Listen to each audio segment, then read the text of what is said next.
Bonjour à tous, Claire Wex, naturaliste écologue au sein de l'Agence régionale pour la biodiversité en Île-de-France. Je vous retrouve avec quelques petites minutes de retard et je vous prie de nous en excuser pour la tenue de notre webinaire d'aujourd'hui qui s'inscrit donc dans le cadre de la Journée mondiale des zones humides, webinaire qui sera consacré donc à la biodiversité aquatique et humide en zone urbaine dense avec un zoom sur la ville de Paris.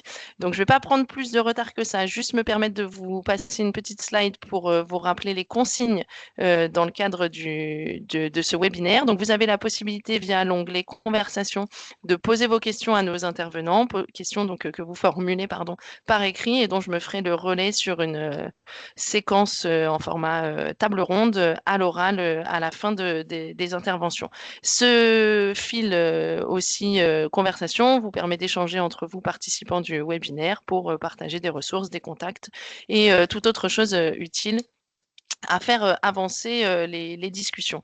Un replay donc sera disponible de ce webinaire puisque ce dernier est enregistré et nos intervenants nous font le plaisir de partager aussi avec vous les versions de leur support de présentation à l'issue de ce webinaire. Donc tout sera accessible et vous pourrez le retrouver donc sur la page consacrée à l'événement sur le site de l'ARB.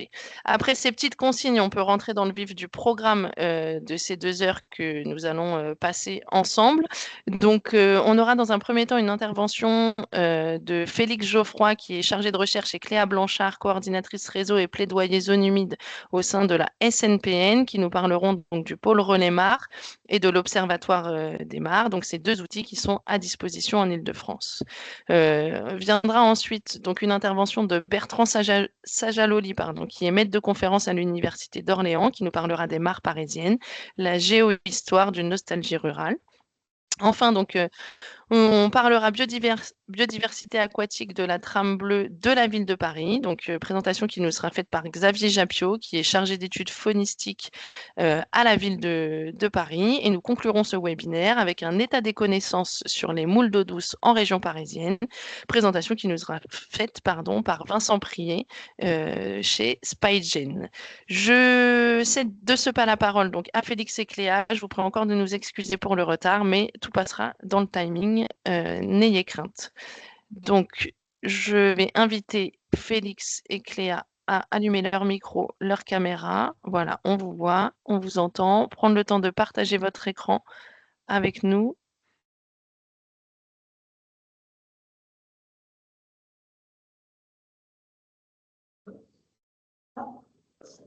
Bonjour à toutes et à tous. Est-ce que vous voyez bien la présentation? Oui, tu n'oublieras pas de cliquer sur voilà, le petit bouton et tout est nickel. À vous la parole. Merci beaucoup.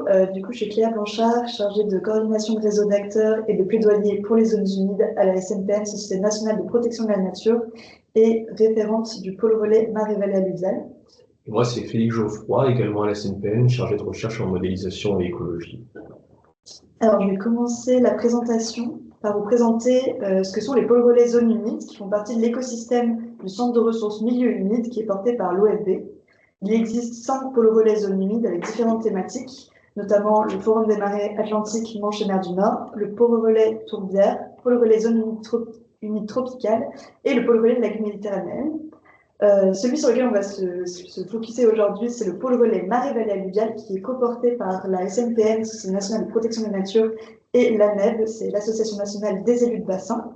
Du coup, le rôle des pôles relais zones humides, c'est avant tout d'animer un réseau d'acteurs en lien avec les zones humides concernées par la gestion ou la restauration des milieux humides, d'accompagner techniquement les acteurs et de produire et de mettre à disposition des ressources. Le pôle relais Mar et Vallée alluviale, qui est du coup hébergé sur le site de l'ANEB, vous pouvez le retrouver sur le lien qui est présent sur le PowerPoint, c'est-à-dire bassinversant.org, a pour mission tout d'abord d'animer un réseau d'acteurs sur les mares notamment, avec on va recenser de nombreuses animations, mettre en place un réseau d'acteurs. D'ailleurs, on vous mettra un lien dans le chat si jamais vous voulez intégrer ce réseau pour être tenu au courant des actualités et des différentes ressources qu'on peut avoir sur les mares. N'hésitez pas à aller voir sur le site internet. On met aussi à disposition des ressources, des retours d'expérience et différents séminaires ou formations qui sont en place dans ce cadre-là. Par ailleurs, on va aussi mettre les acteurs avec des documentations, des informations et l'organisation de webconférences. Bonjour Siméon. Attends, faut que je coupe mon micro. Oui, je pense. Voilà, et on participe aussi en tant que pôle relais marée et vallée alluviale à la CESP, qui est une stratégie nationale de communication, éducation, sensibilisation et participation, et à sa mise en œuvre. Vous pouvez retrouver différentes publications qui sont accessibles et gratuites pour tous et toutes, notamment avec le bulletin de groupe Zone Humide, qui est une newsletter qu'on envoie chaque mois et qui donne les différentes actualités sur les zones humides, institutionnelles, événements, mais aussi des opportunités de financement. Et on fait aussi une veille scientifique. Le numéro de Zone Humide Info, le dernier qui est sorti, qui vient tout juste de sortir fin décembre, c'est un atout pour des villes résilientes. C'est une revue qu'on peut retrouver avec des articles très approfondis sur différentes thématiques. Pareil, en version numérique qui est gratuite et disponible pour tous. Et enfin, À Fleur d'eau, qui est la newsletter du pôle relais Mar et Vallée Alluviale. Enfin, je finis ma présentation sur le plan d'action MAR, qui est un plan d'action qui est sorti en mai 2025, qui s'inscrit dans les politiques publiques notamment, qui est une émanation du 4e plan national milieu humide et qui répond à différentes politiques publiques françaises. Ça a été l'aboutissement d'une véritable co-construction avec différents acteurs sur les mares. Je vous conseille d'aller le regarder. Il est aussi en lien gratuit sur Internet. Et il est structuré de la même manière que le plan national milieu humide, c'est-à-dire en 3 axes: connaître, protéger, gérer, restaurer et accompagner, sensibiliser. Et l'idée, c'est de le mettre en place sur tout 2026 jusqu'à 2030 pour faire en sorte de mieux préserver et de connaître mieux les mares. Super. Et du coup, moi, de mon côté, avant d'en arriver au sujet principal aujourd'hui qui concerne les milieux aquatiques parisiens, on voulait aussi mettre en avant 2 dispositifs sur les mares qui sont à l'échelle plutôt régionale au niveau de l'Île-de-France. Donc, tout d'abord, on voulait vous mettre un petit coup de projecteur sur l'appel à projet 1000 mares qui est porté par la région Île-de-France. Et il permet de financer en fait des projets de restauration et de création de mares portés soit par des collectivités territoriales, soit par des associations. Et ce qui est important de noter, c'est que c'est plutôt des projets qui ont une vocation écologique, au moins en partie. Donc, les dépenses qui sont financées, ce sont des dépenses d'investissement à hauteur de 5 000 € maximum par création ou 2 500 € par restauration de mares. À savoir que 80% des dépenses sont éligibles, donc il y a 20% à compléter. Une des raisons pour lesquelles on veut aussi mettre en avant, c'est parce que c'est un dispositif qui est assez simple à mettre en place. Le dépôt de dossier est relativement simplifié et il est particulièrement adapté pour déposer plusieurs projets de mares en même temps, plusieurs actions de création, chantiers de restauration et de création sur un même site, par exemple, pour travailler à l'échelle d'un réseau de mares. En fait, c'est très intéressant du point de vue écologique de réfléchir et de faire du coup des actions de restauration à l'échelle de réseaux, et pas seulement de mares isolées les unes à côté des autres. Et en plus, ça a l'intérêt de pouvoir faire des économies de moyens, des économies d'échelle en faisant des projets en même temps avec un intervenant qui va venir pour les chantiers, par exemple, en même temps. C'est aussi intéressant ce appel à projet parce qu'il permet de financer des créations et des restaurations de mares à la fois sur des terrains publics et des terrains privés. Ce qui compte, en fait, ça va être le fait d'avoir l'accord du propriétaire ou des propriétaires. Et ce qui est important, c'est qui va porter le projet, qui va faire le dépôt. Donc, ça peut être des collectivités territoriales ou des associations. Donc, vous avez toutes les informations qui sont disponibles. Nous, à la SNPN, on se tient à disponibilité pour des questions techniques. On a également rédigé des guides de création et de restauration en complément de notre guide qui existe déjà. Donc, n'hésitez pas à nous contacter ou à contacter la région si vous êtes intéressé. Et l'autre dispositif régional sur lequel on voudrait mettre un petit coup de projecteur, c'est l'inventaire participatif des mares en Île-de-France qui est porté par la SNPN. Donc, historiquement, il était sur la plateforme qui s'appelait Si les mares m'étaient comptées. Donc, c'est un inventaire participatif qui a été lancé en 2010 et qui en fait a eu un gros succès avec pas loin de 300 contributeurs, contributrices, pas loin de 24 000 mares recensées, à peu près 7 000 mares caractérisées, donc avec des informations plus poussées par mare, et un peu plus de 16 000 observations faune-flore. Par exemple, comme vous pouvez le voir sur les graphiques, il y a une hétérogénéité dans les données à la fois spatialement et temporellement. Donc en fait, on a beaucoup de données, un gros effort qui a été fait dans les années 2010 et après moins de la deuxième partie de la décennie 2010 et l'année 2020. D'où l'idée de relancer un petit peu cet inventaire participatif avec une nouvelle plateforme donc, qui est disponible sur le site sur lequel vous avez le lien en bas à gauche, sur le site des Oasis du climat et de la biodiversité. Donc c'est la nouvelle plateforme sur laquelle est porté l'observatoire qui maintenant est sur la plateforme GeoNature. Donc en fait, vous pouvez accéder à cette plateforme pour consulter et rentrer des données sur les mares depuis le site des Oasis du climat, donc oasis-climat.com. Et on vous invite en fait à aller voir répertorier les mares qui sont déjà dans la base de données autour de vous, ou à réactualiser des mares, les endroits où il n'y en a pas, ou les endroits où il y a déjà des mares existantes, et à réactualiser les données, puisqu'il peut y avoir pas mal de mares qui vont être comblées, qui vont être amenées à disparaître. Et en fait, ça peut être très simple, ça peut être juste passer, vérifier, prendre une photo, rajouter un passage sur un site. Donc voilà, vous invite vraiment à compléter cet inventaire. C'est assez facile, en fait, comme vous avez vu sur la surface de l'Île-de-France, on a besoin de pas mal de personnes qui vont devoir aller sur le terrain, d'où le côté participatif et cet appel, voilà, vous saisir de ce sujet des mares et de leur recensement, qui est très important. Et du coup, ça fait une transition toute parfaite pour le sujet qu'on va avoir ensuite sur les mares, typiquement, plus précisément à Paris. Là, je vous laisse la parole. Merci pour la transition, Félix. On vous retrouve, Félix et Cléa, donc à la fin de la présentation de Vincent. Je cherche du regard. Donc Bertrand, tu peux allumer ta caméra, ton micro, prendre le temps de faire ton partage d'écran. Vous m'entendez, vous me Alors, voyez? Je on t'entend, on partage te voit. l'écran. Et j'attends, enfin, je te donnerai la confirmation que toutes les conditions de partage d'écran sont optimales, à savoir le grand écran.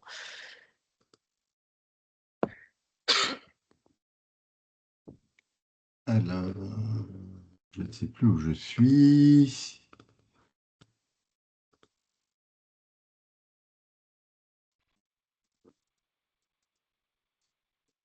Ah, j'ai tout qui a disparu. On a le temps, on est tranquille. Oui, Donc oui, là, pour l'instant, c'est pas oui. la bonne fenêtre a priori, puisque tu avais ta présentation qui était ouverte avant. Donc peut-être refaire la manip pour partager la Oui, fenêtre je vais avec le refaire PDF. la fenêtre. Il faudrait que je reclique sur Zoom. Voilà. Vous la voyez là?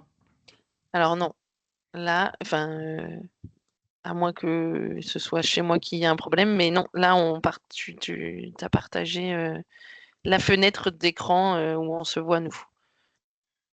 Voilà, arrête le partage et refais la manip en entier. Ok. Alors, microphone et le Voilà. partage. Voilà. Je repartage. Je fais fenêtre. Je fais PDF. Et voilà, Et c'est là, super. ça doit aller activer le mode plein écran. C'est bon? Et on y est, impeccable, je te cède la parole.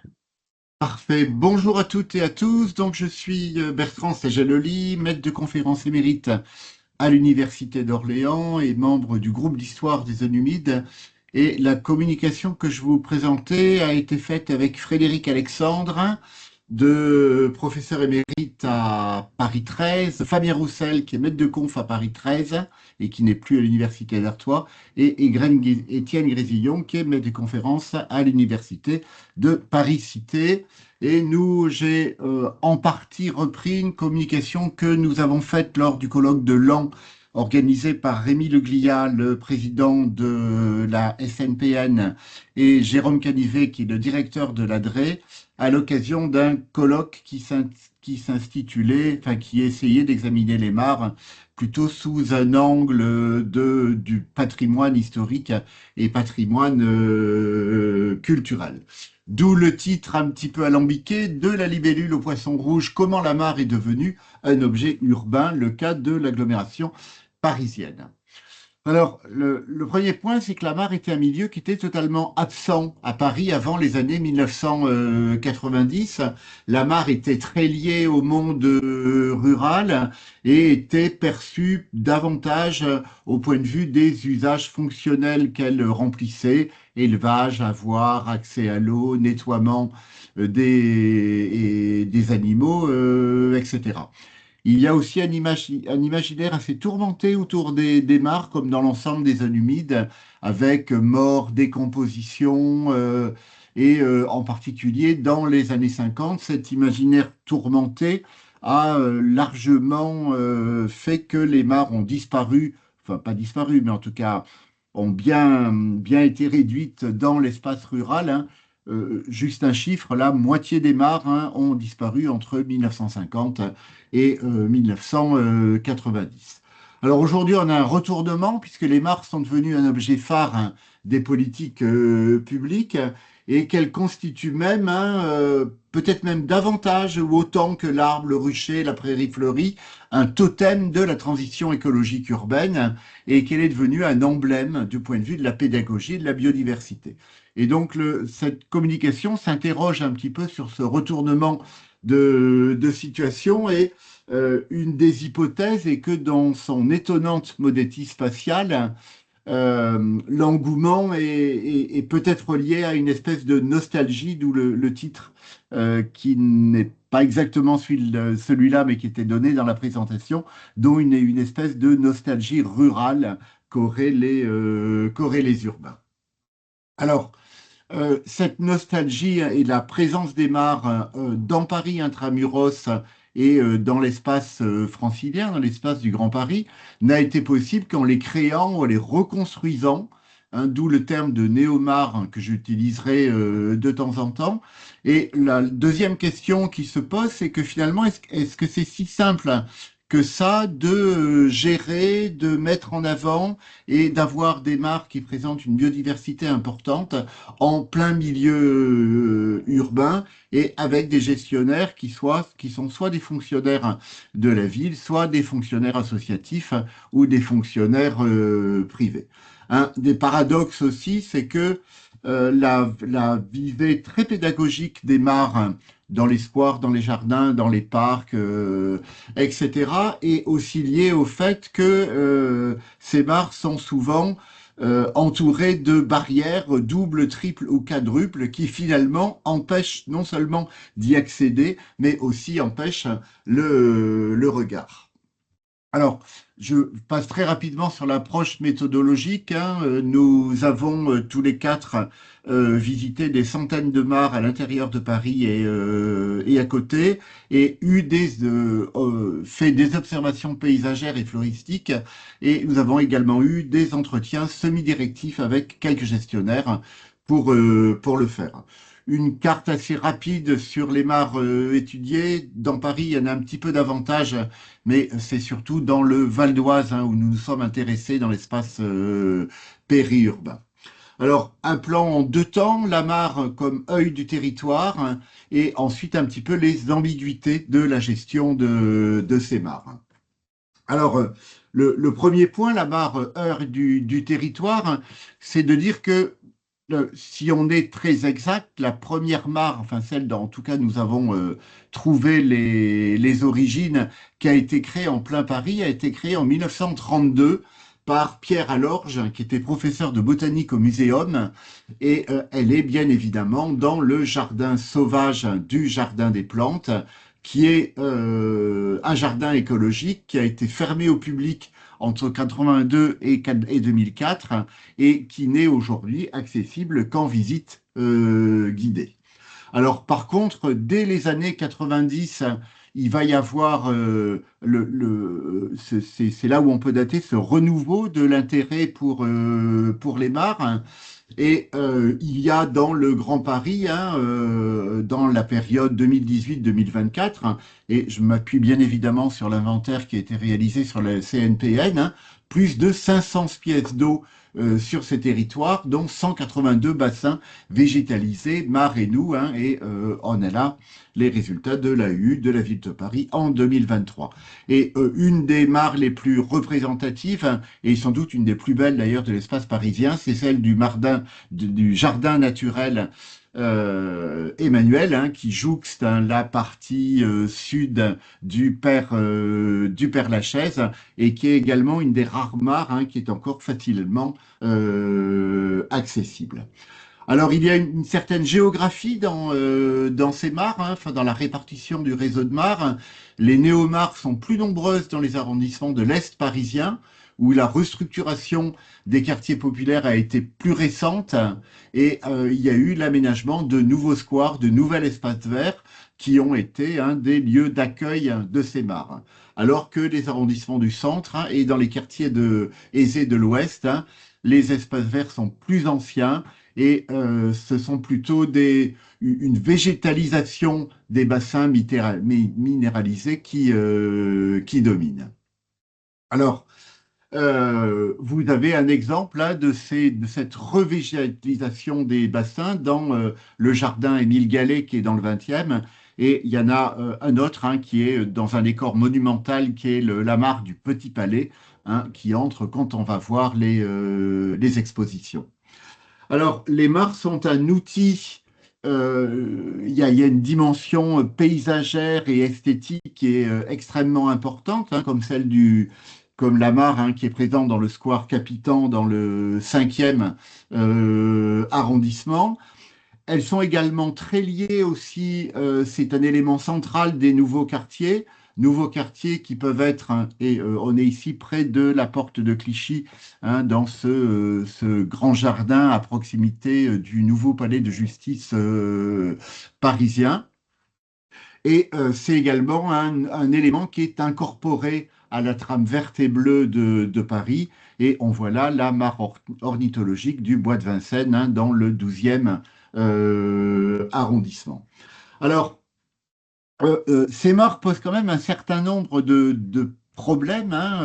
Elles sont parfois appropriées par les habitants, mais difficiles à mettre en œuvre. C'est le cas dans le jardin partagé du Casque d'Or dans le Paris 12e, où on voit cette géomembrade, ce qui n'est pas un problème en soi, la géomembrade, mais des mares qui, lors des périodes de sécheresse, sont très souvent à sec, et donc il n'y a pas de permanence de la dynamique écosystémique.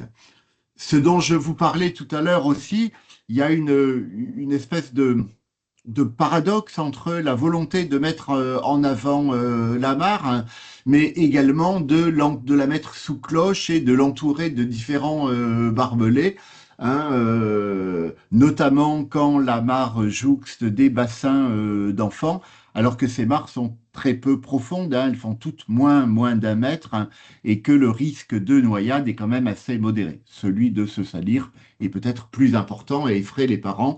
Et vous avez 2 exemples, la mare du Square Gardette dans le 11e arrondissement, et où il y a et beaucoup de gens dans les enquêtes qu'on a fait se sont même pas aperçus qu'il y avait une mare, tant cette mare, pour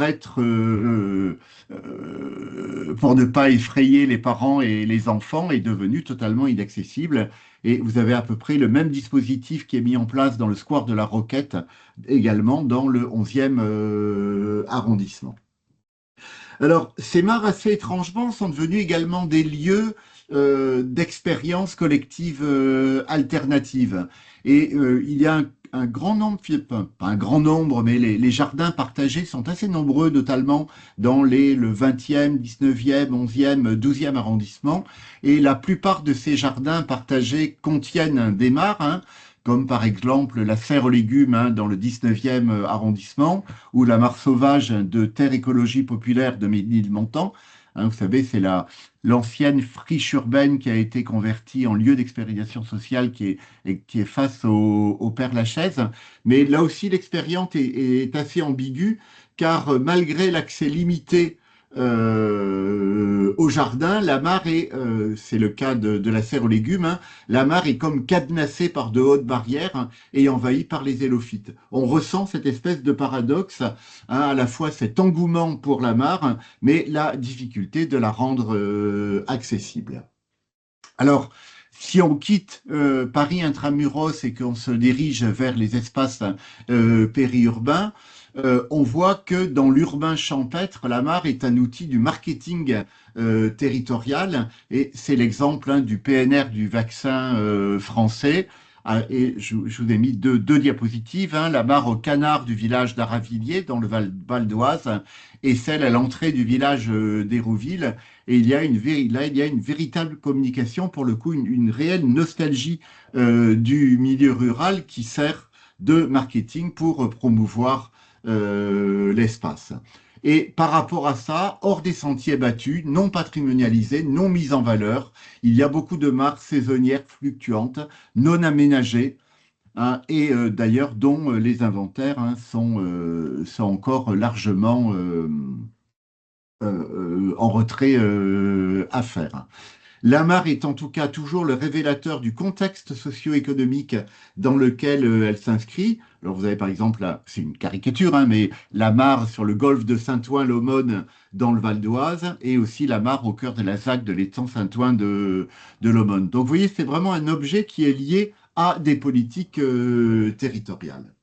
Deuxième partie de cette présentation, le succès des mares, enfin la mare comme réservoir de biodiversité et comme totem de la biodiversité en ville et également des politiques de promotion de la biodiversité, ce succès, il apparaît difficile à maintenir dans le temps.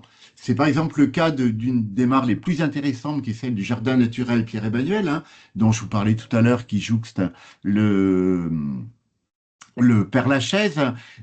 Par exemple, durant l'été 2022, la mare était très très eutrophisée et donc du fait de la sécheresse et des températures élevées, et elle a été momentanément très peu attractive. De même, malgré les panneaux préventifs, il y a beaucoup de poissons rouges qui vont être rejetés par les colonisateurs et qui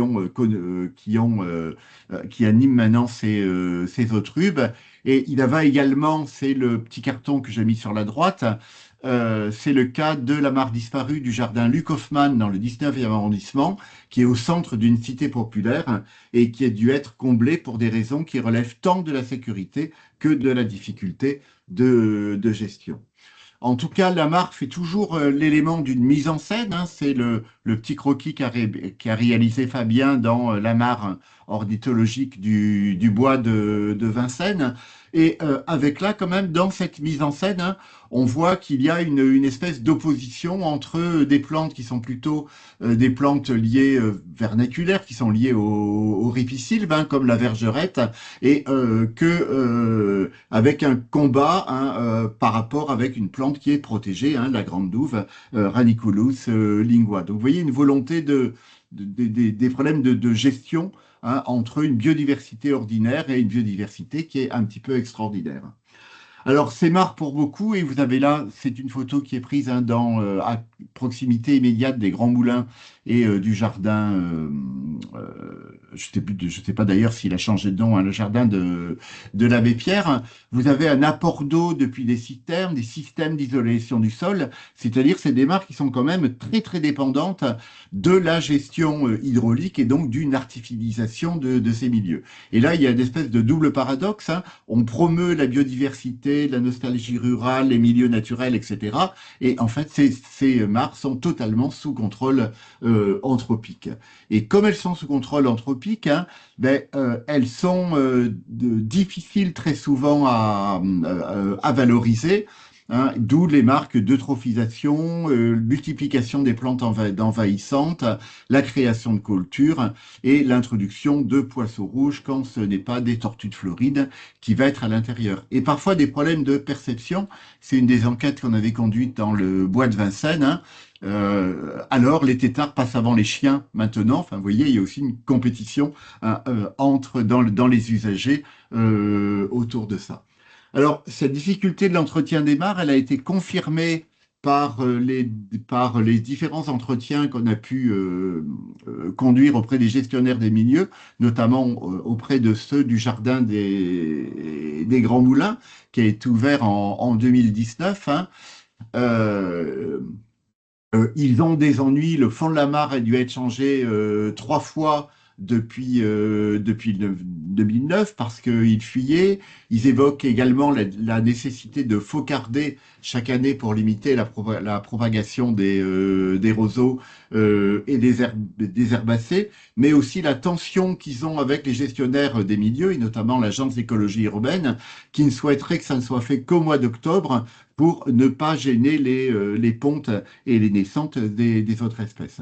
Et d'une manière générale, ce qui sort des entretiens, c'est que finalement, les jardinières et jardiniers, donc les éléments du personnel technique de la ville de Paris, n'ont pas la formation ou sont un peu déroutés devant la gestion de ce milieu mare qui est extrêmement mobile, qui a des vitesses et des réactions très très rapides, hein, aux moindres sollicitations naturelles. Alors, en conclusion, ben, la mare urbaine, c'est un écosystème qui est très anthropique et c'est une patrimonialité qui est un petit peu encore à définir, enfin, tout cas, qui a interrogé. C'est un objet phare de la présence de la nature en ville ces 20 dernières années. Et en particulier le dernier, alors je ne vous garantis pas le chiffre précis des 120 mares à Paris selon la SNPN, hein, mais le nombre de mares recensées à Paris hein, ou de néomares hein, dépasse très largement la centaine, hein, selon le recensement de la SNPN en 2024. C'est également un marqueur écologique. Hein. Il y a un côté aquarium au grand air, un écosystème modèle miniature, hein, mais un écosystème miniature, mais qui a une dynamique qui est contrôlée quand le gestionnaire en a les moyens à la fois financiers, mais également moyens en termes de compétences. Le troisième paradoxe, c'est qu'il faudrait toucher avec les yeux et qu'il y a une tension hein, entre une volonté de montrer au public, dimension pédagogique, dimension sensible, et de fermer l'accès hein, pour ne connaître aucun problème de sécurité. Il y a également une tension entre, notamment qu'on a vu chez les gestionnaires, entre répondre à un désir de nature, répondre à une demande sociale. Et si on considère la nature comme un bien social, ben, quelle est la nature de ce bien social, comment il s'organise, quelle est la demande en bien de nature des différents publics qui fréquentent les mares, hein, qui sont au sein des différents espaces verts parisiens. Donc c'est un patrimoine qui est absent, c'est un patrimoine qui est à construire, hein, hein, sauf dans l'urbain champêtre où il a encore des valeurs rurales plus traditionnelles. Et la conclusion serait que il faut peut-être acter son caractère hybride. Hein, c'est-à-dire, oui, ce sont des milieux naturels très intéressants. En plein centre de Paris, on a vu quand même un certain nombre d'espèces protégées, d'espèces intéressantes, tant floristiques que faunistiques, mais c'est une nature qui est construite par l'humain et qui a un caractère qui est extrêmement hybride et donc qui à la fois interroge, fascine, mais aussi gêne une gestion concertée de ces milieux. Je vous remercie. C'est nous qui te remercions, Bertrand. Merci beaucoup ouais, pour ces éclairages, cette proposition d'angle de vue sur les mares. On reviendra après avec toi et puis les autres intervenants sur des concepts et des questions que tu as soulevées qui ont interrogé aussi nos participants. Voilà, je t'invite à couper ton partage d'écran, ton micro et ta caméra. Xavier, tu vas pouvoir voilà, tranquillement prendre la parole. Bertrand, oublie pas de fermer ton partage d'écran pour que Xavier puisse prendre la main, sans quoi il pourra pas. Voilà, super.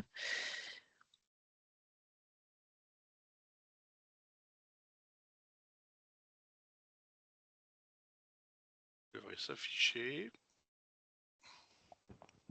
Ça arrive. Voilà. Je te confirme, tout est bon. Je te laisse la main. D'accord. À tout à l'heure. Oui, merci Claire. Bonjour à tous, Xavier Jappiot, je suis de la ville de Paris, chargé d'études biodiversité, donc naturaliste, à l'agence d'écologie urbaine, la division biodiversité animale en ville. Donc, tu as été cité en effet plusieurs fois l'agence d'écologie urbaine. Sur ces sujets, j'y reviendrai.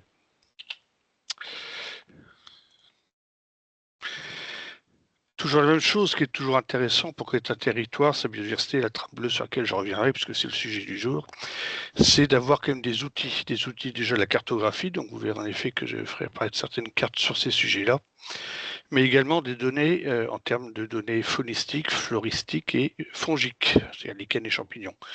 En l'occurrence, depuis maintenant 1985, nous sommes passés par plusieurs bases de données et on s'est fidélisé avec l'Agence régionale de la biodiversité d'Île-de-France sur la base de données Géonature Île-de-France, où la ville de Paris a saisi près de 100 000 données. Voilà, et d'où le poster, enfin l'affiche que vous avez à droite, qui est d'ailleurs affichée sur différents terrains de la ville de Paris, où beaucoup de gens s'interrogent sur la diversité du vivant. Ben oui, il y a une très très grande diversité, je vous le confirme, pour faire régulièrement du terrain 2 jours comme de l'hier sur le territoire. Intramuros, c'est dans les bois. Oui, rien que les chiffres donc, de 2015 à 2024, extrait la base de données géonaturelle de France. 2149 espèces animales ont pu être répertoriées, 480 champignons et lichens et 1621 espèces animales. Pour le clin d'œil, bien sûr, on ne fait pas nous tout seuls, Ville de Paris, bien entendu, c'est beaucoup trop tentaculaire. On travaille avec un très grand nombre d'intervenants, à la fois des bureaux d'études, à la fois des naturalistes chevronnés, des curieux de nature qui vont saisir leurs données. Donc ça nous permet comme ça d'avoir ce type d'outil qui va nous donner un état des lieux sur un site, sur un ensemble de réseaux, notamment la trame bleue parisienne, sur laquelle je vais arriver. Et donc, les trois sujets que je compte aborder. Qu'est-ce que la trame bleue de Paris, qui a en effet été bien abordée par Bertrand, les enjeux associés et également les actions engagées issues de biodiversité. Par définition, je ne peux pas tout aborder. Je suis même référent avec Anne Duplessis du réseau MAR, devenu réseau Trame Bleue à la ville de Paris, où beaucoup d'intervenants travaillent avec nous sur tous ces enjeux-là. Donc comme ça, vous aurez des données à jour de ces chiffres-là. Donc, qu'est-ce que la trame bleue de Paris? Donc, la trame bleue, vous le devinez, hein, c'est un milieu extrêmement varié. Bien entendu, Paris est une ville dense, extrêmement urbanisée. Elle échange avec le Paris extramuros, Paris petite banlieue, etc. Donc, on a réalisé tout un réseau de trames bleues, à la fois des cours d'eau, des mares, des plans d'eau, mais également des zones inondables, parce que vous le voyez bien actuellement avec la Seine qui est en cours de débordement. Donc, on a énormément de milieux différents. Celui que vous avez en bas à droite a été abordé par Bertrand, donc les bassins végétalisés que nous avons créés, je ne sais plus l'année, enfin bref, j'étais dans l'équipe également à l'époque. Donc, c'est le parc des Grands Moulins, où vous avez un bassin végétalisé, où en effet, c'est l'une des 5 roselières, donc un fragmite qui a été évoqué tout à l'heure, intramuros présente. Donc Paris, la trame bleue va se diviser, comme vous le devinez, en 2 grandes catégories, pour faire simple. À la fois les eaux libres, on a quand même la Seine. La Seine traverse Paris intramuros 13 km quand même. Donc les berges, rive gauche, rive droite, vous imaginez, même si elles sont horriblement canalisées, mais on a pas mal d'enjeux en cours. On a également les 3 km en berge de Seine, rive droite, dans le bois de Boulogne. On a enfin 3 canaux, 2 intramuros, Saint-Martin, Saint-Denis, et le 3e de l'Our qui va traverser 5 départements, dont la ville de Paris a à charge. Nous avons également, en termes de flux d'eau, les rivières anglaises, donc toutes ces fabriques qui sont dans tous nos grands parcs jardins, mais également dans nos bois, soit artificielles, d'accord, mais elles vont entraîner, en dehors du côté du bien-être, les aménités auprès de nos concitoyens, mais également tout un flot d'espèces animales et végétales qui vont s'y installer. Voilà, et donc les rivières anglaises y participent, ça tient d'odonates, c'est libellules, différentes espèces d'oiseaux aquatiques ou semi-aquatiques, comme tout le groupe des bergeronnettes grises, des ruisseaux, etc. On a créé également, sous Alphand et Haussmann, donc, les grands lacs dans les bois parisiens, Vincennes et Boulogne, que l'on a également à gérer, notamment le lac à Fer dans le bois de Boulogne. Donc là, à droite, vous avez l'un des derniers bassins végétalisés que nous avons livré l'année dernière, celui d'Aretha Franklin dans le 20e, donc un très grand bassin fonctionnel. J'ai encore fait l'inventaire il y a 3 mois. Et comme c'était dit précédemment, en effet, la grande tentation de l'humain, c'est d'introduire du poisson. Ben oui, mais pas toujours. Donc vous le devinez, même si j'en parlerai par la suite, introduire du poisson, si le bassin s'y prête, le bassin végétalisé j'entends, s'y prête, je veux dire par là qu'il est assez fonctionnel, suffisamment grand pour accueillir un niveau supérieur de la biodiversité dans la chaîne trophique, la chaîne alimentaire. On peut accueillir des espèces de poissons, de préférence indigènes, mais ne pas oublier que même les simples cyprinidés que sont les gardons, les rotans, les chevennes, les carpes, etc., ont des dents pharyngiennes au fond de la gueule, la bouche et l'eau, voilà, elles sont quand même d'écraser les carapaces, les cuticules, des larves d'insectes, de crustacés, parce qu'on a des crustacés de douce, mais également des mollusques, dont parlera très bien Vincent Prié, qui arrivera après.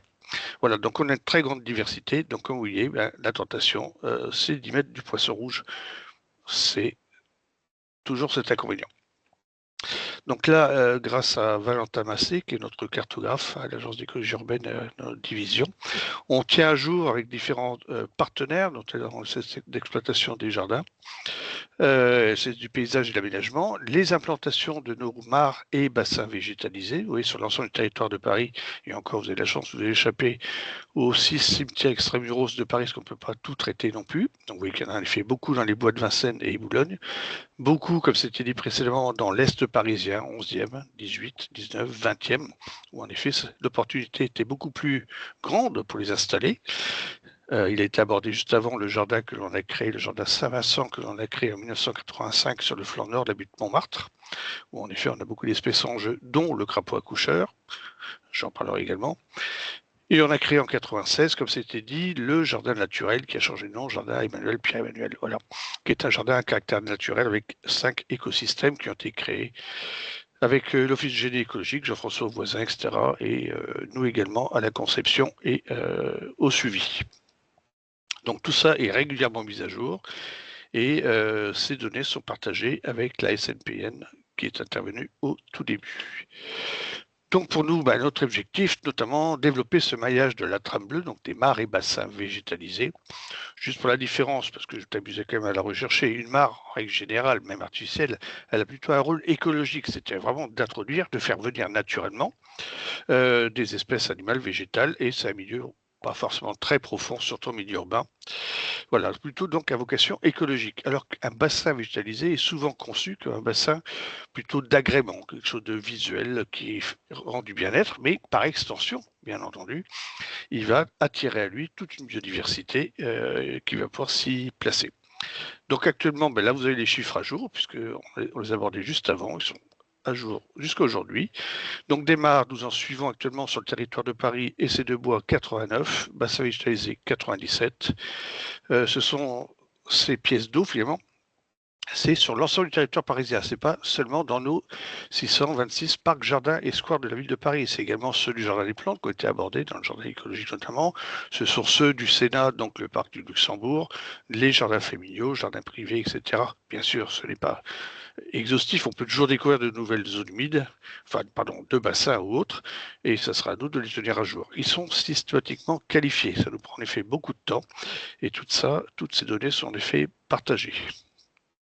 Les enjeux associés, donc le deuxième chapitre, avec l'Office du génie écologique, avec le bureau d'études Biotope, dans les années 2013-2014, on s'inquiétait un peu de voir qu'on pouvait qualifier nos territoires, notre biodiversité, nos écosystèmes, nos habitats, si vous préférez, par le Corinne Land Cover Biotope, enfin bref, le grand paysage. Et on se disait, mais oui, mais dans l'urbanance comme Paris ou d'autres villes, Lyon, Strasbourg, etc., comment qualifier ces habitats ? En prenant une échelle de 1, de 1.1 si je vais plus loin, de 1.2, etc. Donc là, vous voyez à droite ce que j'ai extrait de nos 91 habitats de la ville de Paris, habitat sous habitat. On peut aller vraiment dans un détail très poussé, où plus on va dans le poussé, plus on a une diversité intéressante, pas seulement pour nous, écologues, mais également pour le citoyen.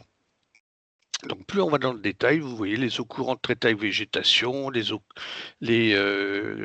closes en eau de façon temporaire sans végétation, etc. Donc là, il va y avoir des habitats prioritaires. C'est la colonne à droite que j'ai mis en oui. Ces habitats-là vont fédérer énormément d'espèces. Donc bien sûr, on revient très régulièrement, parce que vous imaginez le territoire de Paris, il faut revenir très régulièrement pour aller inventorier. On a énormément de remontées d'informations de nos près de 3000 jardiniers, cantonniers, forestiers, élagueurs. Donc en effet, comme ça a été dit par Bertrand, c'est une multitude de personnes, multitude d'acteurs, certains ont les compétences, d'autres non. Et ce n'est pas généralisable à la ville de Paris, mais à l'ensemble des villes d'Europe et même d'ailleurs. Nos jardiniers sont plus formés à la trame verte et pas à la trame bleue. Donc c'est vrai que c'est un défi, ce n'est pas un défaut. Et nous, Ville de Paris, en l'occurrence, nous les formons via différents cours, notamment à l'école d'horticulture du Breuil.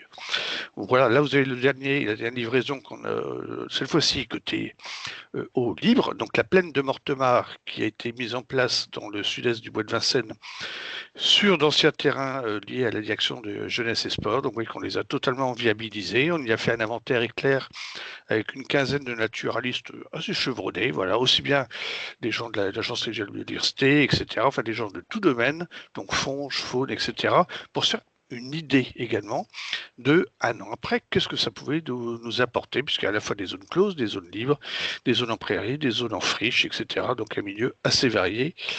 Voilà, donc initié par la division du bois de Vincennes. Donc oui, qu'on prend énormément d'initiatives et je trouve ça absolument génial. Voilà, la page d'après, on s'est inspiré, quand je dis on, c'est la ville de Paris, des enjeux du Grenelle de l'environnement, c'est-à-dire avoir des espèces cibles qui rendent compte, si vous la voyez, un peu comme une espèce parapluie, c'est si vous la voyez, il y a de fortes chances que le milieu dans lequel vous l'observez soit, en termes de gestion, relativement opportun, bien équilibré, bien adapté. Voilà. Et donc, pour le rendre accessible à nos fonctionnaires, comme j'ai entendu le mot tout à l'heure, enfin bref, à nos agents jardiniers, forestiers, etc. Ils ne sont pas tous fonctionnaires, mais bon. On leur a mis en place différentes espèces adaptées du Grenelle de l'environnement, notamment s'ils les observent. Vous voyez que là, par exemple, on a mis 11 espèces de poissons relativement emblématiques, à la fois des poissons migrateurs, donc ils ne font que passer sur les 776 km de cours de Seine, dont les 13 km intramuros, comme le saumon atlantique et la truite fario, deux espèces en effet européennes, pardon, mais également l'anguille. Donc des espèces assez pas trop complexes à déterminer. En oiseaux, bon, on aurait pu en choisir plusieurs, mais on n'en a retenu qu'un, le martin pêcheur. Et croyez-moi, il est vraiment relativement commun, sans compter qu'il avait niché en 2014 face, pas loin de la Tour Eiffel, face à l'île aux Cygnes, côté rive gauche, dans les Pales-Planches, la Ligue pour la protection des oiseaux, la LPO. Vous avez parfaitement accompagné sur ce sujet-là depuis, pour l'instant, rien. À suivre, autre espèce cible, cette fois-ci encore dans les oiseaux, je continue la rousserolle effarvate, donc un très beau, une très belle fauvette aquatique qui vient régulièrement dans nos roselières au parc de Bercy, au square du Temple, le parc des Grands Moulins, anciennement en effet appelé Abbé Pierre, le nom a disparu en 2004. Vous l'imaginez. Voilà, donc ces roselières-là, à Massette et à Fragmite, vont attirer ce type d'oiseaux qui peuvent y nicher, voire y passer l'hiver si les hivers sont pas trop rigoureux, parce que ce sont quand même des oiseaux migrateurs. Les odonates et galibédules, 42 espèces, ça on a l'avantage d'avoir pas mal d'odonatologues extrêmement chevronnés qui saisissent leurs données d'observation et ça fait partie du suivi du plan régional d'action odonate que nous, de Paris, suivons également. Les amphibiens, donc grenouilles, crapauds, tritons, 11 espèces à Paris, sont des espèces vraiment phares, même si elles ne sont pas toutes faciles à déterminer. Le groupe des grenouilles vertes, rieuses, les sonas et rieuses, en effet, on ne va pas demander à tout le monde de s'en les déterminer, mais bon, le crapaud commun, le crapaud accoucheur égalalite, bon, ça encore, ça peut être relativement raisonnable. Donc, ce sont des espèces qui ont des particularités écologiques très importantes, qui sont pour nous des bioindicateurs extrêmement importants, donc en tant qu'espèce cible de la sous-trame des mares. Les actions engagées et les suites de biodiversité, donc je vous dis, je ne peux pas tous les nommer, mais je vais vous en citer quelques-uns. Donc le suivi des amphibiens, on le retravaille énormément. On a de la chance d'avoir dans l'équipe des gens qui sont extrêmement motivés et passionnés et compétents dans ces domaines-là, comme Pierre Legré, Diane Mégias, etc., pour ne citer que. Et donc là, vous voyez quelques-unes des espèces qu'on a sur le territoire de Paris. Espèces emblématiques, toutes protégées, mais toutes protégées à tous les stades. C'est-à-dire que même un scolaire, un enseignant ne peut pas prélever de ponte, il ne peut pas prélever de tétard, et de toute façon, il risque en plus de distribuer malheureusement la chytridiomycose, qui est un champignon, une sorte de champignon aquatique, un mycélium qui peut envelopper la peau des amphibiens, et si vous ne le savez pas, un amphibien respire à 80-85%, voire plus, uniquement par la peau. Donc si ce mycélium enveloppe totalement l'aspect de la chytride de l'amphibien, il peut en effet en mourir. Donc on suit parfaitement ces sujets-là, on sensibilise régulièrement nos agents. Une fiche d'ailleurs va sortir sur ce sujet-là, sur la chytridiomycose adaptée à nos agents, et une seconde qui est en cours, parce qu'on s'est bien rendu compte qu'également, plusieurs amphibiens allaient passer la mauvaise saison, ou parfois même la bonne saison d'ailleurs, dans nos avaloirs ou autres réceptacles pour arroser nos jardins, et certains parfois n'arrivent pas à s'en sortir, à imaginer ce que cela peut donner. Donc on est en train de mettre en place tout un énorme travail qu'on a débuté au Parc Floral dans le bois de Vincennes, avec les agents dédiés, pour faire en sorte que ces animaux qui tombent puissent s'en extraire avec un système de rampe, mais on pourra en reparler à une autre occasion. C'est en cours. Bien entendu, on suit ça également avec la Société herpétologique de France, donc la SHF, je vois des Minky et Pierre Rivellin. Donc avec Eminki et Pierre et toute l'équipe de la maison Paris Nature, nous lançons, et également les agents des bois de Vincennes et Boulogne, nous lançons des suivis pop amphibiens, pop reptiles également. Juste pour le protocole, là, je l'ai remis, c'est-à-dire suivre une aire, donc 3 sites aquatiques relativement proches, 3 passages par an tous les 2 ans. Et détection à vue ou à l'écoute, parce qu'on peut en effet, comme les insectes, comme les oiseaux, les déterminer à l'ouïe. Ils ont chacun des chants, enfin du moins uniquement les anours, c'est-à-dire crapauds, adites, rainettes, etc. Des chants que l'on peut déterminer à l'ouïe. La pêche n'est pas obligatoire, même si on a obtenu l'autorisation via l'Adriat. Et 3 périodes d'inventaire, donc janvier-février, on a déjà commencé le bois de Vincennes la semaine dernière, bois de Boulogne, on va le faire la semaine prochaine. Donc mars-avril et mai-juin.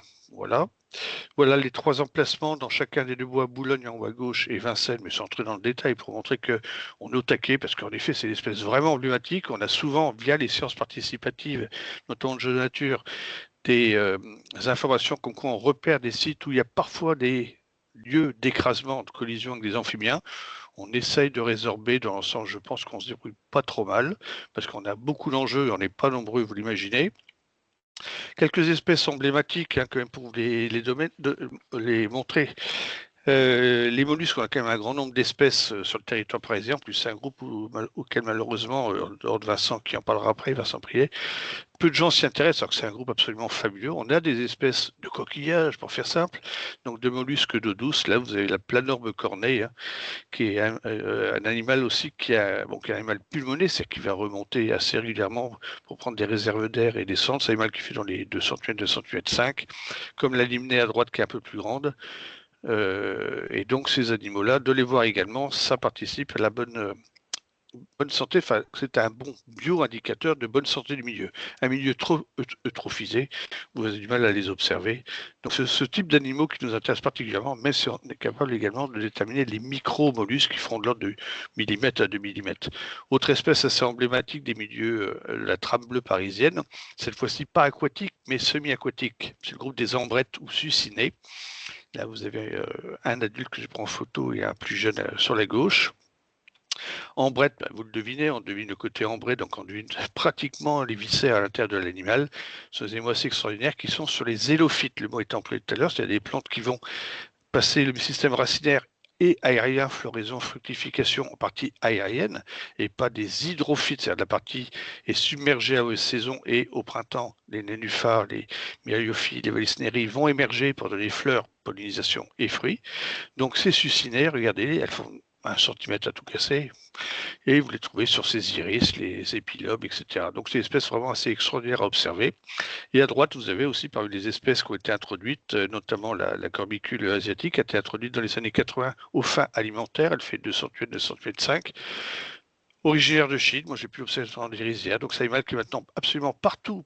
Vous avez 2 espèces en France, mais une seule en Île-de-France pour le moment. Sur les animaux bivalves, 2 valves, donc des organismes filtreurs comme nos moules d'eau douce sous-marine, qui participent à la concurrence également, parce que d'autres animaux bivalves, dont on parlera très bien Vincent, sont entrés en concurrence et elle a tendance à gagner. Elle n'a pas ses prédateurs et ses ravageurs, ses prédateurs et ses parasites intégrés, donc elle peut prendre en effet le pas. Donc elle est extrêmement commune.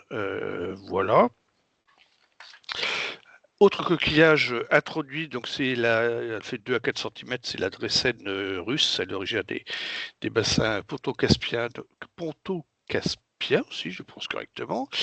Elle serait venue, parce qu'elle a un byssus, sorte de petit cordon, un petit cordon organique qui lui permet de se fixer sur un support. Là, vous voyez, elle est fixée sur des utriculaires, plantes aquatiques à flancs jaunes, carnivores, présents d'ailleurs en Île-de-France. Ces petites boules d'eau douce sont venues dans les années 1820 et également, organisme compétiteur, elle est classée également EEE, espèce exotique envahissante.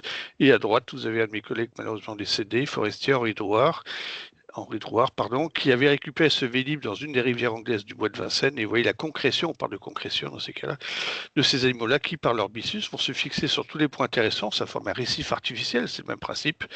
Voilà, donc c'est assez original sur un vélib, si vous l'avez pas connu. Donc coquillage et crustacés par définition, il fallait bien que j'y arrive. Sur les 12 espèces d'écrevisses que nous avons sur le sol métropolitain, seulement 3 sont indigènes, et pas de chance, si j'ose dire. Sur Paris, nous avons 3 espèces, enfin, actuellement plus que 2, exotiques, 2 américaines et une turque. Donc vous avez l'écrevisse rouge américaine en bas à gauche, Ça, c'était au bois de Vincennes, au lac de Ménil. Petit à petit, elle se fait prendre le pas sur celle qui est à droite, l'écrevisse rouge de Louisiane. Donc, quand on fait des inventaires de nuit, les cuticules, les carapaces se reflètent très très bien à la lumière, donc elle le repère très très bien. Et en plus, juste pour la photo que j'ai prise à droite, le petit clin d'œil, c'était cité avant, vous la retrouvez sur le myriophile du Brésil, l'égal myriophile aquatique, espèce exotique envahissante. Après, vous avez des potamos à droite. Parce qu'en effet, nos canaux, nos rivières, nos étangs, nos mares ont une très grande diversité végétale que l'on encadre. Chez nous, nous avons Paul Robert Tacax, qui est notre botaniste, qui va aider au choix des espèces végétales. Parce que justement, ce qui est demandé maintenant à la création, restauration de toute nouvelle mare ou bassin végétalisé, c'est de n'introduire que des espèces indigènes, régionales ou méditerranéennes, pour accompagner le changement climatique. Tout ça en lien avec le nouveau plan biodiversité à la Ville de Paris 2025-2030. Voilà, donc vous voyez que j'en suis relativement parfaitement, mais on n'est pas parfait non plus, on essaie de faire au mieux avec toutes les compétences internes et externes, c'est-à-dire vous-même.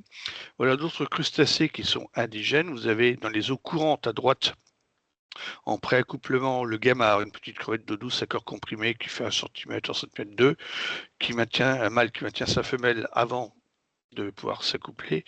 Donc, une espèce bioindicatrice de bonne santé du milieu, d'eau vraiment très courante. En bas à droite, l'azelle aquatique, qui est un cloporte aquatique, si je fais simple, même taille d'ailleurs, qui aspire également par des branchies comme tous les crustacés, 4 antennes également. Et cette bestiole-là, toujours intéressant de la voir, mais à un moment donné, quand vous en voyez de trop, comme c'est un animal détritivore, c'est qu'il se nourrit de matière organique en décomposition, à un moment donné, regardez peut-être l'histoire de l'eutrophisation qui a été abordée précédemment par mes collègues. Là, peut-être qu'il y a besoin d'oxygéner l'eau et de la renouveler. À droite, un petit animal assez intéressant, surtout depuis 3 ans où il y a toutes ces modes de crevettes en aquariophilie, la crevette de démarré ou caridine. Bon, cette bestiole-là, elle n'est pas très grande, elle fait 24 cm, également bioindicateur de bonne santé du milieu, elle est présente en Seine et on a eu la surprise de la découvrir lors d'un inventaire cet automne dans le lac de Ménil et le lac des Minimes, donc une petite crevette transparente assez extraordinaire. Toujours côté crustacés, à la demande de Jean-François Carte, donc un ami de l'association des naturalistes du Nogentais, un très bon spécialiste des crustacés branchiopodes, comme les daphnies, et de Nicolas Rabé, une autre personne, un autre ami du Muséum national d'histoire naturelle. Il nous avait dit, c'est quand même dommage, vous avez des mares, vous en créez partout, ce serait super si on pouvait réintroduire un animal qui est disparu, qui a été décrit en 1886 par Eugène Simon, spécialiste des crustacés, une espèce qui ne vit que dans des mares temporaires, vous l'avez au-dessus, Chirocephalus piniocodatus, la crevette diaphane, je crois qu'on peut encore l'appeler en français, je crois que c'est son dernier nom. Là, vous avez une femelle avec la poche d'os 2 sur le côté gauche, très petite, elle fait 8 mm à tout casser, mais elle est magnifique, elle est bleue, elle est orange, avec des yeux extraordinaires. Et donc on s'est mis au point avec l'équipe qui gère l'arboretum de Paris dans le bois de Vincennes, Eric Demerger et son équipe, et on a pu réintroduire, après élevage de Nicolas Rabé au muséum, on a aussi été reprendre des individus avec les autorisations nécessaires, bien entendu, dans des mares de Champagne voisine à côté de Nogent-sur-Seine, avec Jean-François Carte, et on a pu réintroduire cet animal-là. Donc une mare temporaire, c'est une mare qui va s'assécher. Donc là, c'est une volonté qu'il y ait cette mare pour que ces œufs s'enquistent dans la vase et qu'à la pluie suivante, c'est-à-dire souvent l'année suivante, couvrant avril, parfois mars, ces petits œufs enquistés puissent relancer le cycle de cette crevette particulière d'eau douce du cycle. Là, vous avez les dessins de Simon à droite. Autre anecdote, autre clin d'œil, bah oui, on a une très grande diversité de poissons, je l'ai dit tout à l'heure, 33 espèces sur le territoire de Paris, Seine incluse, et les canaux également. L'inventaire qu'on a fait avec l'équipe de la Fédération de pêche de Paris Petite Couronne, Damien Bouchon et son équipe, avec laquelle on travaille depuis un grand nombre d'années, des gens extrêmement compétents et très performants. On a fait un inventaire qualitatif, donc avec pêche électrique, autorisée bien entendu, tout ça c'est extrêmement encadré, c'est que des gens qui ont les autorisations pour le faire. Voilà, et donc vous avez sur ces deux lacs, Doménil et Minime au bois de Vincennes, nous avons pu comme ça déterminer 16 espèces de poissons. Bon, je n'ai pas mis toutes les espèces, bien entendu, mais là vous voyez les principales espèces que j'avais photographiées le jour J, parce qu'on a trié les espèces, on les a toutes relâchées, à part le poisson-chat où en effet on ne pouvait pas le remettre en eau, ainsi que la perche soleil, puisqu'ils sont classés espèces exotiques envahissantes, donc il y a des obligations. Voilà, donc vous avez vu même des tout petits silures glanes, donc vraiment il y a la reproduction d'un grand nombre d'espèces, et notre grande surprise, c'est celui que j'ai mis en bas à droite, certes parasité par Vercestode, mais enfin bon, c'est la bouvière, donc un tout petit cyprinidé qui fait de l'ordre de 8 cm, là où il y a un très beau mâle en livrée nuptiale, où vous voyez la ligne latérale bleutée au-dessus, rosée en dessous, donc la période de reproduction, qui est un animal qui est pas protégé, mais qui est extrêmement surveillé, et on était vraiment très heureux de le retrouver. Au-dessus, vous voyez aussi des brochets de très grande taille. Pour autre clin d'œil, le brochet, donc on le suit parfaitement avec la Dryate à leur demande, surtout avec les canaux que nous, Ville de Paris, avons à gérer avec la division des canaux. C'est une espèce, on est pile d'ailleurs à la bonne période, février-mars, qui est en train de frayer. Et on a deux zones intramuros sous cette espèce emblématique frais, c'est-à-dire se reproduit. Vous avez le bassin de l'Arsenal à la continuité Seine-Canal, Saint-Martin, et tout au nord, la darse du fond de Rouvray, qui est en lien avec la Cité des Sciences. Et là, on travaille avec à la fois la Cité des Sciences et la Ligue pour la protection des oiseaux pour favoriser, valoriser ce milieu-là et bien sûr la division des canaux associés. Voilà, donc si vous êtes en ce moment, vous pourrez voir les animaux. Certains mâles font 60 cm, pardon. J'ai vu des femelles de 80 cm, donc vraiment, c'est des milieux assez extraordinaires. Voilà, donc vous voyez qu'à Paris, il y a quand même des sacrées surprises. Je continue, toujours avec les canaux. On a travaillé avec eux à la demande de la Dryate. On s'est rapproché d'un bureau d'études Écocéan qui travaille extraordinairement bien. Sur des bassins, des boudins végétalisés, vous les voyez en haut à droite, pour fixer des radeaux. Et sous ces radeaux, du moins certains d'entre eux, on fixe des grandes cages grillagées dans lesquelles on va inclure dans les uns des morceaux d'huîtres sur lesquels vont se fixer du naissin, c'est-à-dire des larves ou des œufs de poissons, mais également différentes autres espèces animales que je vais aborder juste après, où s'y réfugier différents poissons adultes comme les chabots de rivière ou juvéniles. Et dans l'autre grille, puisqu'il y a deux grilles par sous-radeau, vont être placés des rameaux de genêt à balai qui servent, eux, de lieu de reproduction pour plusieurs espèces de poissons qui ont des nœuds rubanés, des œufs rubanés, typiquement la perche commune. Voilà. Et donc, sur ces boudins hélophytes, on est en train d'en placer prochainement, enfin, on est en train d'en placer, on va replacer d'autres, parce qu'actuellement, on a 4 radeaux végétalisés et un sur la Seine également. Sous ces radeaux, en dehors des biohutes dont je viens de parler, donc ces cages, on est en train de placer des boudins hélophytes qui sont de la toile de coco, dans lesquels vont être piquetés des hydrophytes. Donc, le mot, je l'ai abordé avant. Il y a notamment de la salicaire des marais, de l'iris des marais, du cirpe également, enfin différentes espèces aquatiques indigènes, comme je l'ai dit. Voilà, avec également du phragmite qu'on va limiter parce qu'en effet c'est pas facile à gérer, c'est une espèce extraordinaire, mais il ne faut pas qu'elle soit non plus dominante, pardon. Voilà un peu l'aménagement que vous avez d'un radeau dans le temps. Vous avez la date en haut, juin 2019. Vous voyez comment il était aménagé. Et vous voyez petit à petit l'évolution. Et deux fois par an, en avril et en août, mon collègue Bothaïs Paul-Robert Tacax et moi faisons des inventaires sur ces radeaux. On y monte pour y voir la flore spontanée qui s'y intègre, mais également la faune. Donc je vais faire l'inventaire mollusques, crustacés, insectes, oiseaux, nicheurs ou pas, les poules d'eau, les foulques, etc. pour bien voir tout ce que ça peut apporter en termes de biodiversité. Voilà le type d'inventaire que l'on peut monter. Donc vous voyez un petit peu le type de radeau positionné.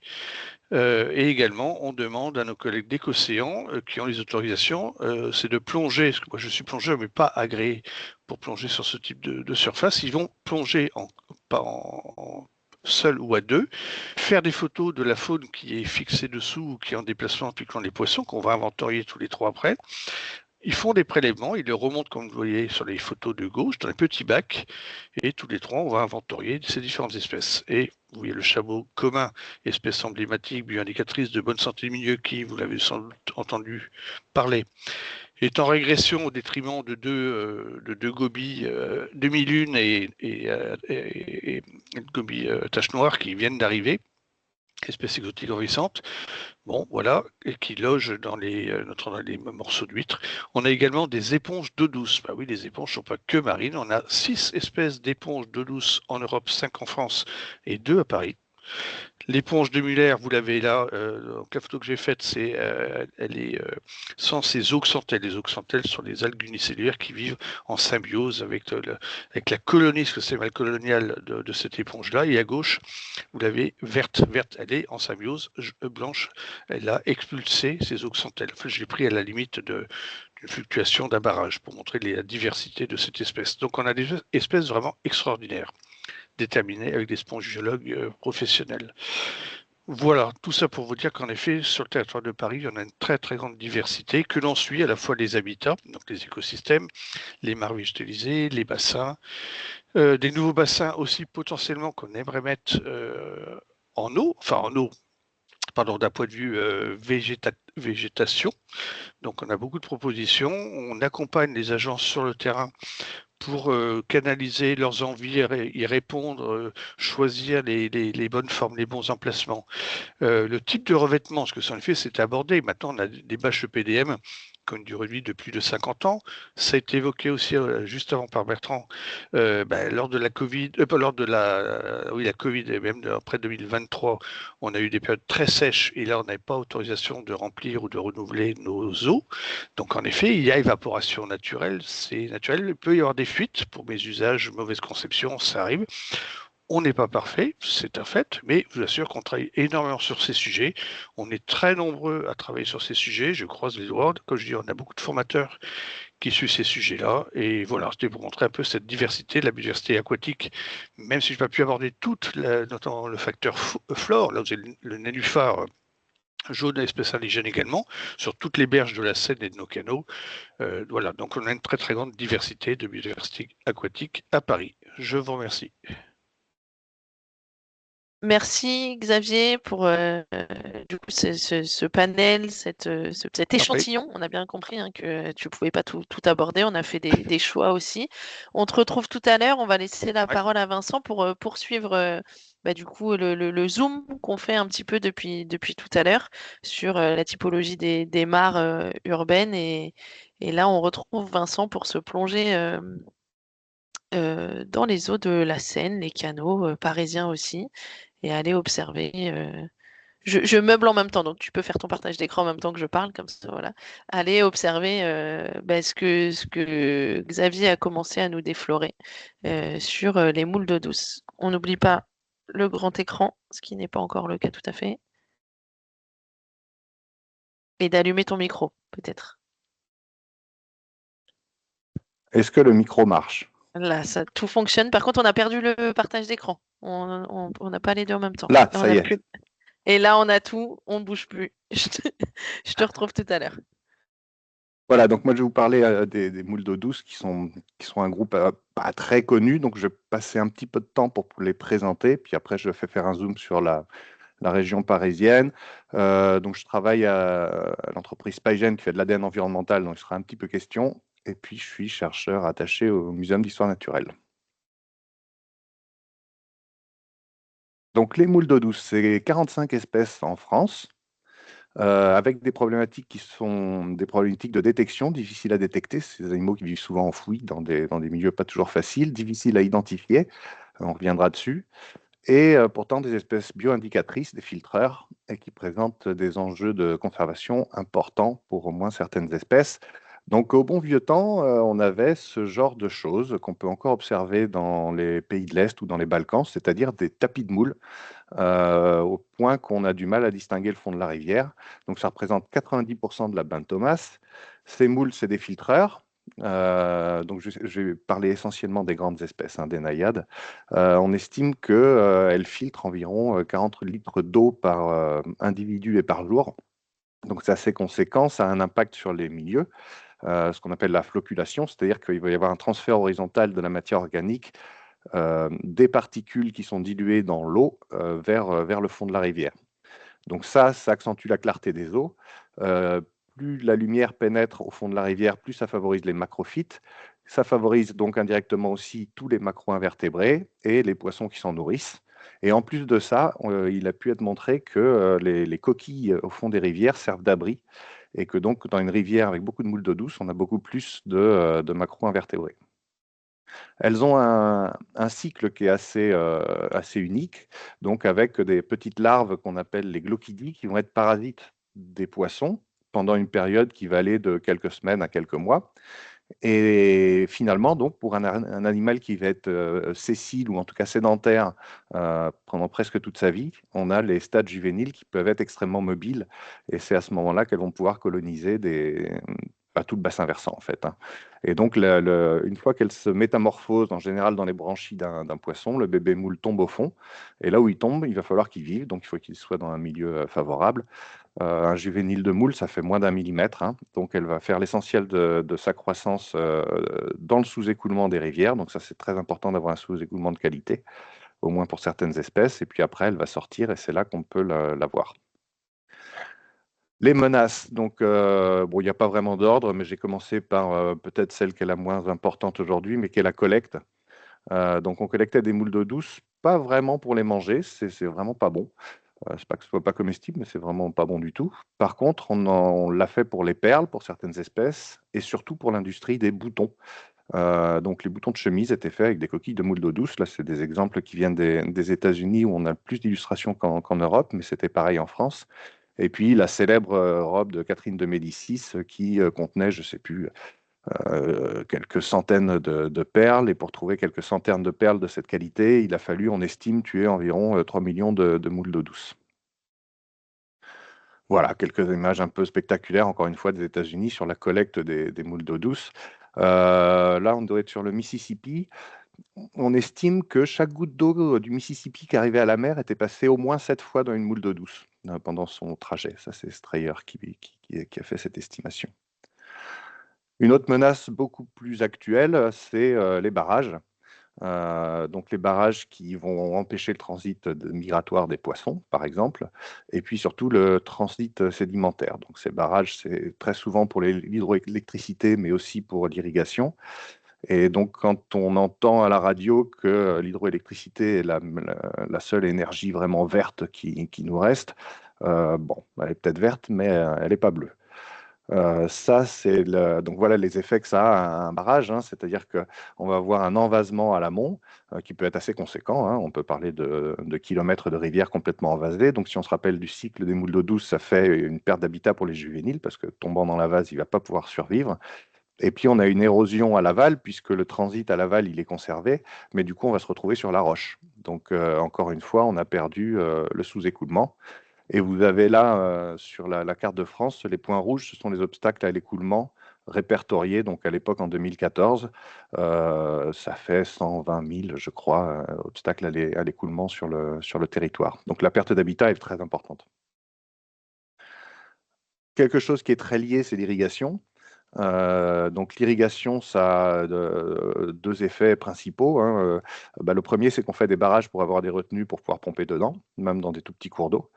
Et puis le deuxième, c'est évidemment qu'on réduit la quantité d'eau de la rivière, donc ça produit un échauffement, donc ça produit de l'eutrophisation, et puis on peut aller jusqu'à l'assèchement. Voilà, une image qui nous vient du Maroc, mais avec le réchauffement climatique, le Maroc est peut-être pas si loin de chez nous, où on a cette rivière complètement asséchée, avec des moules d'eau douce qui se sont réfugiées dans les dernières petites flaques d'eau du lit de la rivière, et puis qu'on finit par se dessécher. Une autre menace, c'est les espèces introduites envahissantes. Donc, Xavier l'a un petit peu évoqué. Là, on a les corbicules à gauche. Donc là, il faut imaginer un bébé moule qui va tomber de sa branchie de poisson et qui fait moins d'un millimètre et qui se trouve sur un lit de pitbull qui filtre tout ce qui passe. Et donc, on sait que ça peut tuer des juvéniles de moules d'eau douce par filtration, par consommation directe. Autre chose qui peut arriver, c'est là, on a des dressènes qui sont fixées sur le seul support qu'elles ont dû trouver favorable dans un lit de rivière un peu mouvant, un peu sableux, c'est-à-dire une moule. Et donc là, elles sont précisément sur l'endroit où la moule va filtrer, sur les siphons, là où elle respire. Donc imaginez que vous ayez autour de la bouche et du nez un espèce d'agrégat de concurrents comme ça. On comprend très bien ce que ça peut faire. Et puis, alors, quelque chose d'un peu plus subtil qu'on a eu un peu plus de mal à comprendre, c'est Synodonta houdiana, donc l'endodonte chinoise, qui est aujourd'hui le plus gros invertébré continental d'Europe. Et là, on a une compétition pour la reproduction, c'est-à-dire que elle émet ses larves, ses glochidies en permanence et par centaines de milliers dans le milieu, et les poissons deviennent résistants. Du coup, nos pauvres moules autochtones, quand elles émettent leur glochidie, elles tombent sur des poissons résistants qui vont réussir à rejeter ces glochidies. Et donc, on le voit très bien, 7 ans après l'introduction de cette anodonte chinoise, on a les autres qui disparaissent. Et puis le réchauffement, évidemment, l'impact du réchauffement climatique. Donc on va le voir tout à l'heure, mais on est un peu à la croisée des domaines méditerranéens et continentaux en France. Et on voit régresser les espèces qui sont en limite d'air en France avec plusieurs menaces, mais dont le réchauffement climatique. Là, on a Pseudodonta complanata. Et puis la dernière, qui était peut-être la première à laquelle vous avez pensé, c'est la pollution.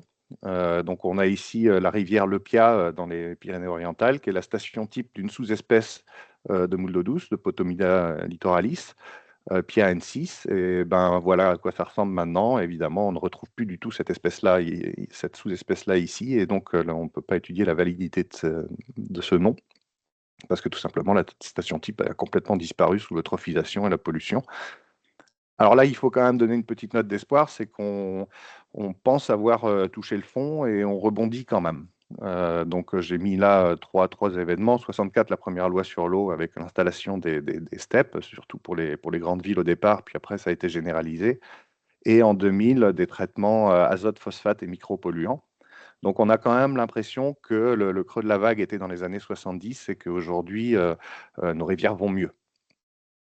Ce n'est pas toujours la panacée, mais ça va mieux. Quelques éléments de biogéographie. Donc là, on a une carte de la richesse par grand bassin versant en Europe. Et on voit que là où c'est le plus riche, eh ben, finalement, c'est en France, bassin du Rhône, de la Loire et de la Seine. C'est là qu'on a le plus d'espèces. Ça s'explique par des... Bon, je l'ai dit parce qu'on a des milieux continentaux et méditerranéens qui se croisent, et on a un phénomène de recolonisation post-glaciation on est en train de supposer qu'il y avait vraiment un refuge ibérique, un refuge balkanique, et puis un refuge quelque part au niveau de la Turquie, avec des espèces dont la recolonisation est en cours, presque finie, mais pas complètement. Et donc, on voit qu'on a sur ces trois bassins versants-là les trois influences qui se croisent, vraiment. Je vais aborder maintenant les aspects inventaires et comment on cherche ces moules d'eau douce. Donc ici, bon, on est dans la Loire. On peut imaginer qu'on va chercher une aiguille dans une botte de foin, surtout si on cherche Onerepisidium wateserianum, qui fait à peu près moins de 2 mm, qui vit enfoncé dans la vase, dans des milieux où on peut avoir des embâcles qui dérivent, de la navigation, de la profondeur, donc il faut être plongeur, etc. Donc on voit bien que c'est un petit peu difficile. Autre exemple de choses très très classiques, notamment dans le nord-est de la France. Là, toutes ces photos sont prises dans le nord-est de la France. Donc on peut se retrouver avec beaucoup de végétation et des eaux très turbides. Les eaux très turbides en bas à droite. Et puis à gauche, voilà, c'est ce qu'on cherche, c'est-à-dire une moule d'eau douce qui est enfoncée et dont n'émergent que les siphons, qui vont faire 2 cm et se détacher un peu avec leur couleur du fond. Ça demande un certain coup d'œil, mais ça demande surtout d'y voir un petit peu quelque chose. Et puis l'autre aspect difficile, c'est que c'est des bêtes qui sont difficiles à identifier. Donc on a à gauche toutes les petites espèces de sphéridés qui font faire en général moins de 5 mm. Bon, là, il y a une photo par espèce. Et puis à droite, on a les grandes espèces qui vont être morphologiquement très proches et à la fois très variables. Donc ici, sur la droite, là, on a toute la même espèce, sauf une. Je vous laisse deviner laquelle. Donc, il y a une grande confusion taxonomique. On a eu les impacts de ce qu'on avait appelé la nouvelle école, c'est-à-dire description de pléthore d'espèces au siècle dernier, au début du siècle dernier. Donc, Locard, dans son ouvrage, donne à peu près 500 espèces de moules d'eau douce en France. Révision par Germain, on tombe à 66, et puis on a en jaune les vénéridés, donc qui sont un peu moins variables avec les petites espèces. Et puis, en 2002, on est à 31 espèces. Et finalement, on réduit encore ce chiffre aujourd'hui parce qu'au milieu de ça, il y avait beaucoup de sous-espèces. Donc, on ne savait pas trop où on en était.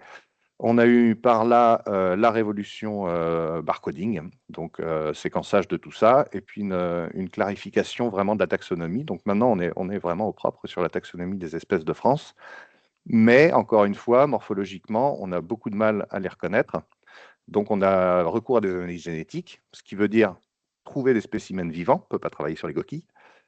C'est quelque chose d'invasif parce qu'on va couper un petit bout de l'animal. Bon, on sait que ça survit à peu près bien, mais bon, on fait quand même une blessure. Et c'est un problème notamment pour les espèces protégées. Et donc c'est impossible à mettre en œuvre à très grande échelle.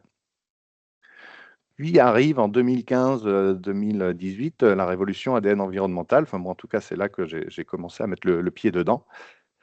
Et là, vraiment, ça change tout. Ça résout, c'est la lunette de Galilée, ça résout deux problèmes. Ça permet de sécuriser les déterminations et d'améliorer la probabilité de détection. Donc ça marche très très bien. Qu'est-ce que c'est que l'ADN environnemental?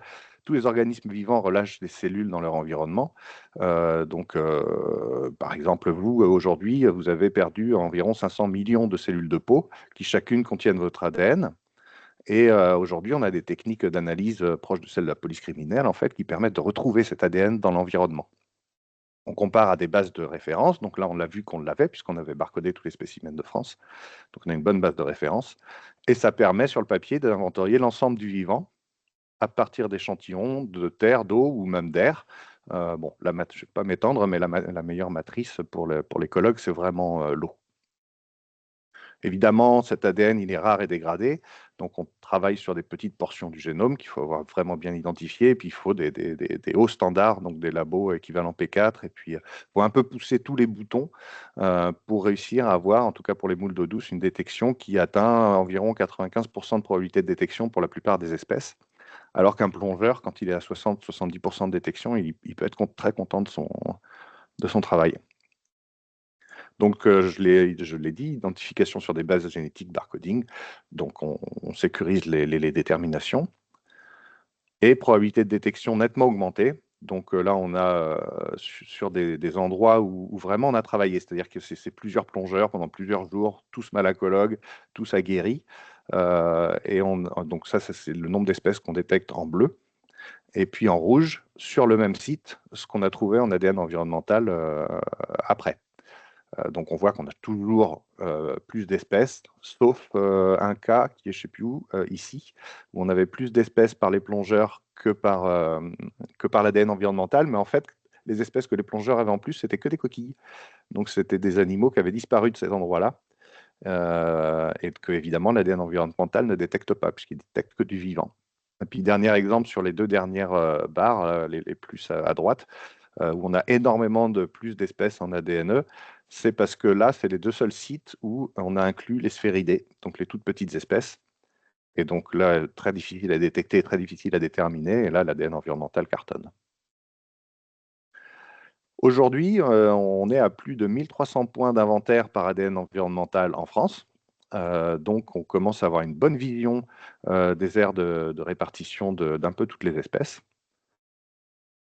Et on peut donc aller regarder un petit peu quels sont l'état de conservation de ces espèces-là à partir du regard du prisme ADN environnemental. Donc on a des nouvelles lunettes et ça change nettement la donne. Donc ici en A, on a une espèce envahissante qui est la moule quagga.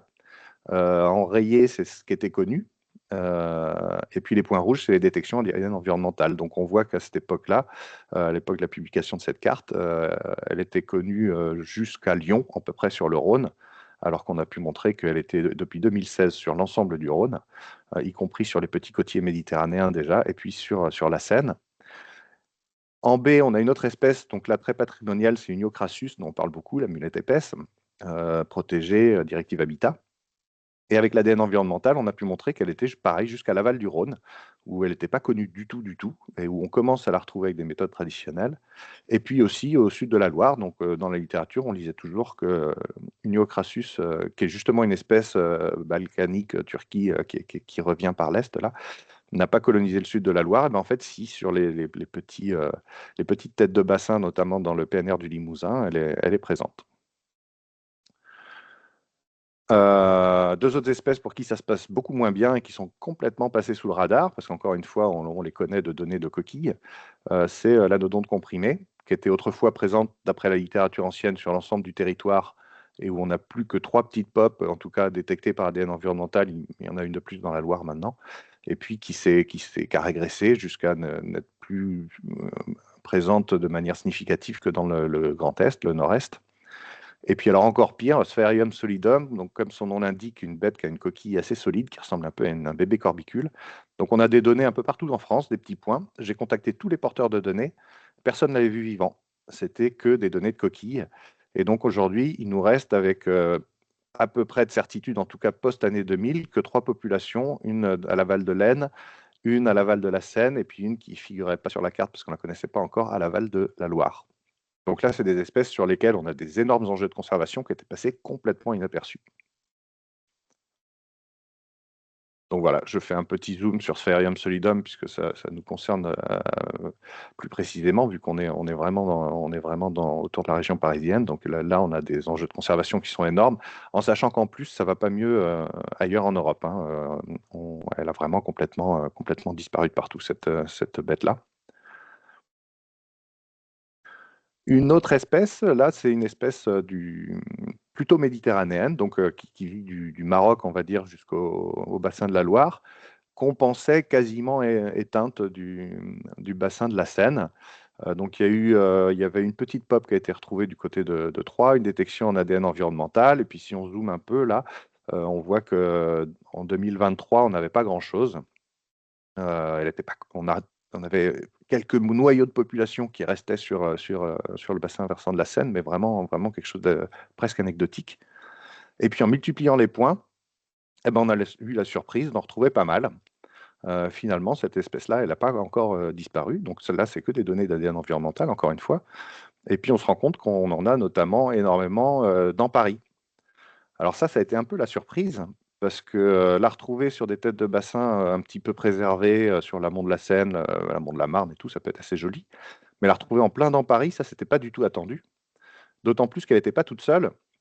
On l'a retrouvée avec Pseudonodonta complanata, dont j'ai parlé tout à l'heure, l'anodonte comprimé, et puis une Iocrassus, qui est l'espèce protégée, dont l'aire de répartition a un peu augmenté avec l'ADN environnemental.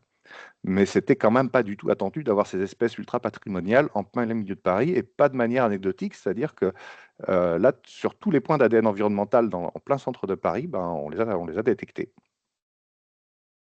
Et puis en plus, il y avait 23 autres espèces, donc c'est pas mal du tout. Moi, en voyant arriver les résultats, j'aurais jamais dit que c'était dans Paris. Je me serais dit, ben, c'est bizarre parce qu'on a un peu de méridional, un peu du nord de la France. C'est un peu ça qui m'a attiré l'attention au départ. Ça ressemble au nord-est de la France, mais avec en plus Potomida littoralis. Et en fait, c'était en plein centre de Paris. Mais quand on y réfléchit, ce que je disais un petit peu tout à l'heure, hein, dans les années 70, apparemment, il y avait 3 espèces de poissons. Et puis en 2026, si j'ai bien retenu les chiffres de Xavier, on est à 33 espèces. Donc il y a vraiment quelque chose qui se passe. Et ça, c'est super parce qu'on est sur des animaux ultra bioindicateurs de la qualité de l'eau. Je l'ai dit, filtreurs, des animaux filtreurs. Et puis on tombe en plein contexte de Jeux olympiques avec les plongées dans la Seine et les baignades dans la Seine. Donc c'est hyper rassurant. En fait, ça fait plaisir de pouvoir de temps en temps faire un truc sur l'écologie des bivalves et de terminer sur des notes positives. Et effectivement, donc j'ai plongé dans la Seine, j'ai eu la chance de plonger dans la Seine cet été. Et voilà à peu près ce qu'on voit, c'est des grands herbiers, des poissons. En fait, la Seine, en plein milieu de Paris, ressemble à une belle rivière, comme on peut en trouver un peu encore dans le nord-est de la France. Voilà, je termine sur cette note-là. Merci de m'avoir écouté. Merci à toi, Vincent. Sur une note positive, c'est chouette. C'est important aussi de faire des constats et de les partager. Et enfin, moi, je te rejoins sur le fait qu'il faille aussi savoir se réjouir d'une certaine forme d'amélioration aussi de la qualité de l'eau, de découverte ou de redécouverte qu'on n'attendait pas. Donc voilà. Je vais inviter donc nos intervenants précédents à nous rejoindre. Rallumez vos caméras, pensez à rallumer vos micros pardon, quand on se distribuera la parole. Donc Cléa, Félix, Voilà, on vous retrouve. Déjà, je me fais le relais aussi de ce qui arrive dans le chat pour vous remercier sur toutes les belles présentations, sur un certain nombre de découvertes, sur la transmission aussi auprès de nos participants. Et puis, je vous propose qu'on se mette un petit peu en configuration, donc très très libre sur le jeu de questions-réponses. Peut-être dans un premier temps, juste les petites questions très spécifiques de compréhension sur vos présentations à chacune pour les balayer. Et puis après, voilà, se distribuer la parole très librement. Si vous avez besoin de moi pour le faire, je peux le faire. Sinon, vous ouvrez votre micro et vous répondez tranquillement à ça. Juste Vincent, parce qu'on a terminé par toi, donc c'est les dernières questions et voilà. Est-ce que tu pourrais peut-être préciser, compléter dans ton propos pourquoi avoir recours à l'étude des moules d'eau douce? Pourquoi, on a un peu compris que si on y avait recours, plutôt favoriser l'ADN environnemental. Est-ce que tu pourrais peut-être par ton expérience nous partager quels sont les demandeurs de ce genre d'études, dans quel cadre de projet ça s'inscrit, quelles recommandations tu pourrais faire pour nos participants qui peuvent être aussi eux-mêmes gestionnaires, compétents sur la compétence GEMAPI par exemple, et donc dans quel cadre se pencher sur cette étude des moules d'eau douce? Je dirais qu'il y a 3 types de demandeurs. Il y a les chercheurs qui s'intéressent à tout et qui vont vouloir des inventaires le plus exhaustifs possible. Il y a les gestionnaires du milieu qui vont s'intéresser en général beaucoup aux espèces patrimoniales et bioindicatrices. Et puis, il y a une énorme demande tout simplement des aménageurs et des bureaux d'études parce que là-dedans, on a 3 espèces protégées. Donc, il y a des enjeux réglementaires. Donc, en général, c'est vraiment ça qui a boosté un peu l'étude des moules d'eau douce. Donc les contraintes réglementaires qui vont s'appliquer finalement dans tous les cadres, que ce soit sur des opérations d'aménagement de milieux aquatiques ou en bordure, ou des opérations même de restauration de la qualité, de renaturation, de reconquête des continuités écologiques. Là aussi, il faut s'inscrire là-dedans. Tu parlais de l'effet des barrages sur les habitats, notamment de développement des juvéniles. Une restauration de continuité écologique, ça va dans le bon sens pour la restauration hydromorphologique des cours d'eau, etc. Mais c'est pas pour autant qu'il faut s'abstenir ou se sentir moins contraint de ces études-là. Oui, oui, oui, en fait, c'est ça qui a fait qu'on est passé de un spécialiste en France à maintenant quelques dizaines dans les bureaux d'études. Et ça sur les 20 dernières années. Ok, merci. Pour hop, voilà, on a partagé donc un certain nombre de ressources en ligne. Peut-être pour Xavier, alors je m'excuse, hein, je refais avec les dernières choses qui viennent d'être passées.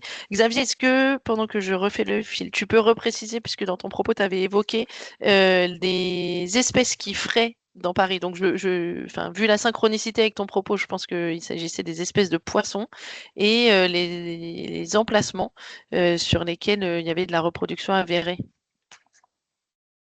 Que ce soit dans les zones courantes comme dans les eaux closes, on n'est pas d'espèces qui se reproduisent. Mais celle dont j'ai parlé plus spécialement, c'est le brochet d'Europe, parce qu'on a 3 espèces en France. Mais chez nous, on a le brochet d'Europe. Il fraye notamment dans le bassin de l'Arsenal, qui est à la jonction Seine-Canal-Saint-Martin, et dans la darse du fond de Rouvray, qui est en limite sud de la Cité des Sciences. Donc là, on est vraiment en pleine de reproduction de frais de cette espèce-là, février-mars. Ok, et du coup, toutes ces données qui sont produites, inventoriées par la ville de Paris, elles sont accessibles où Elles pour sont absolument toutes en open data sur GeoNature Île-de-France. Donc vous avez absolument tout. Après, comme tout le monde, il y a des données qu'on n'a pas encore saisies, parce que ça demande beaucoup de temps, et on n'est pas très nombreux. Voilà, mais vous avez accès absolument à tout. Voilà. Et après, s'il vous manque des infos, vous passez par nous. On peut vous les donner sans aucun problème. J'avais vu une question en effet sur la Tour Eiffel. Alors, en effet, on a 2 bassins qui sont. Le bassin Est est en cours de curage. On va y faire l'inventaire poisson d'ici le mois prochain. Donc oui, c'est des sites que j'en suis parfaitement. Toujours avec plusieurs inventaires faits, réalisés par la Fédération de pêche par les petites couronnes et moi sur le site, quoi. Voilà. Ok. De manière plus générale, c'est Bertrand, dès tes premiers mots, dès ton propos introductif, tu as évoqué cette question des clôtures autour des mares qui a pas mal suscité de questions, d'échanges, d'interrogations. Tu évoquais dans ton propos la sécurité de l'accessibilité à la mare. Donc, on a eu une question, peut-être un peu vous tous, que ce soit les collègues de la SNPN, Bertrand, Xavier, Vincent, sur vos expériences, quelles alternatives on pourrait proposer à nos participants qui peuvent être potentiellement aménageurs, gestionnaires d'espace et donc se lancer dans des créations de mares. Quelle alternative on pourrait proposer à celle de entourer la mare de barbelés ou mettre une clôture triple hauteur pour sécuriser ça? Ou alors, si ce ne sont pas des alternatives, quel élément de langage pour convaincre l'absence de risque ou les risques minimums que peuvent craindre les élus qui engagent leurs responsabilités dans ces cas-là sur leur territoire? Oui, sur un plan juridique, c'est surtout Olivier Cizel qui a travaillé sur ces questions-là. Et à la demande des maires, notamment dans le périurbain bosseron ou briouat de l'Île-de-France, dès lors qu'il y a un panneau qui dit qu'il y a danger et que les enfants doivent être accompagnés, les maires sont protégés de tout recours devant le tribunal administratif, etc. Donc la jurisprudence fait que il est tout à fait possible d'avoir des mares dans l'espace public dès lors que les dangers sont dûment signifiés aux usagers. Alors de l'autre, il y a quand même un contre-exemple qui est la mare dont parlait Xavier tout à l'heure, hein, qui est la mare du jardin Pierre-Emmanuel. Elle, on peut y aller tout autour, immédiatement à côté. Et enfin, à ma connaissance, en plus j'habite à proximité immédiate, je ne pense pas qu'il y ait eu aucun accident grave qui se soit passé dans cette mare, hein. Et cette mare est très, très accessible. Il y a même un petit ponton pour mieux voir la biodiversité. Il y a d'autres expériences où on pourrait mettre des vitres, hein, dans lesquelles on pourrait être ou en dessous ou à proximité immédiate pour voir fonctionner l'écosystème.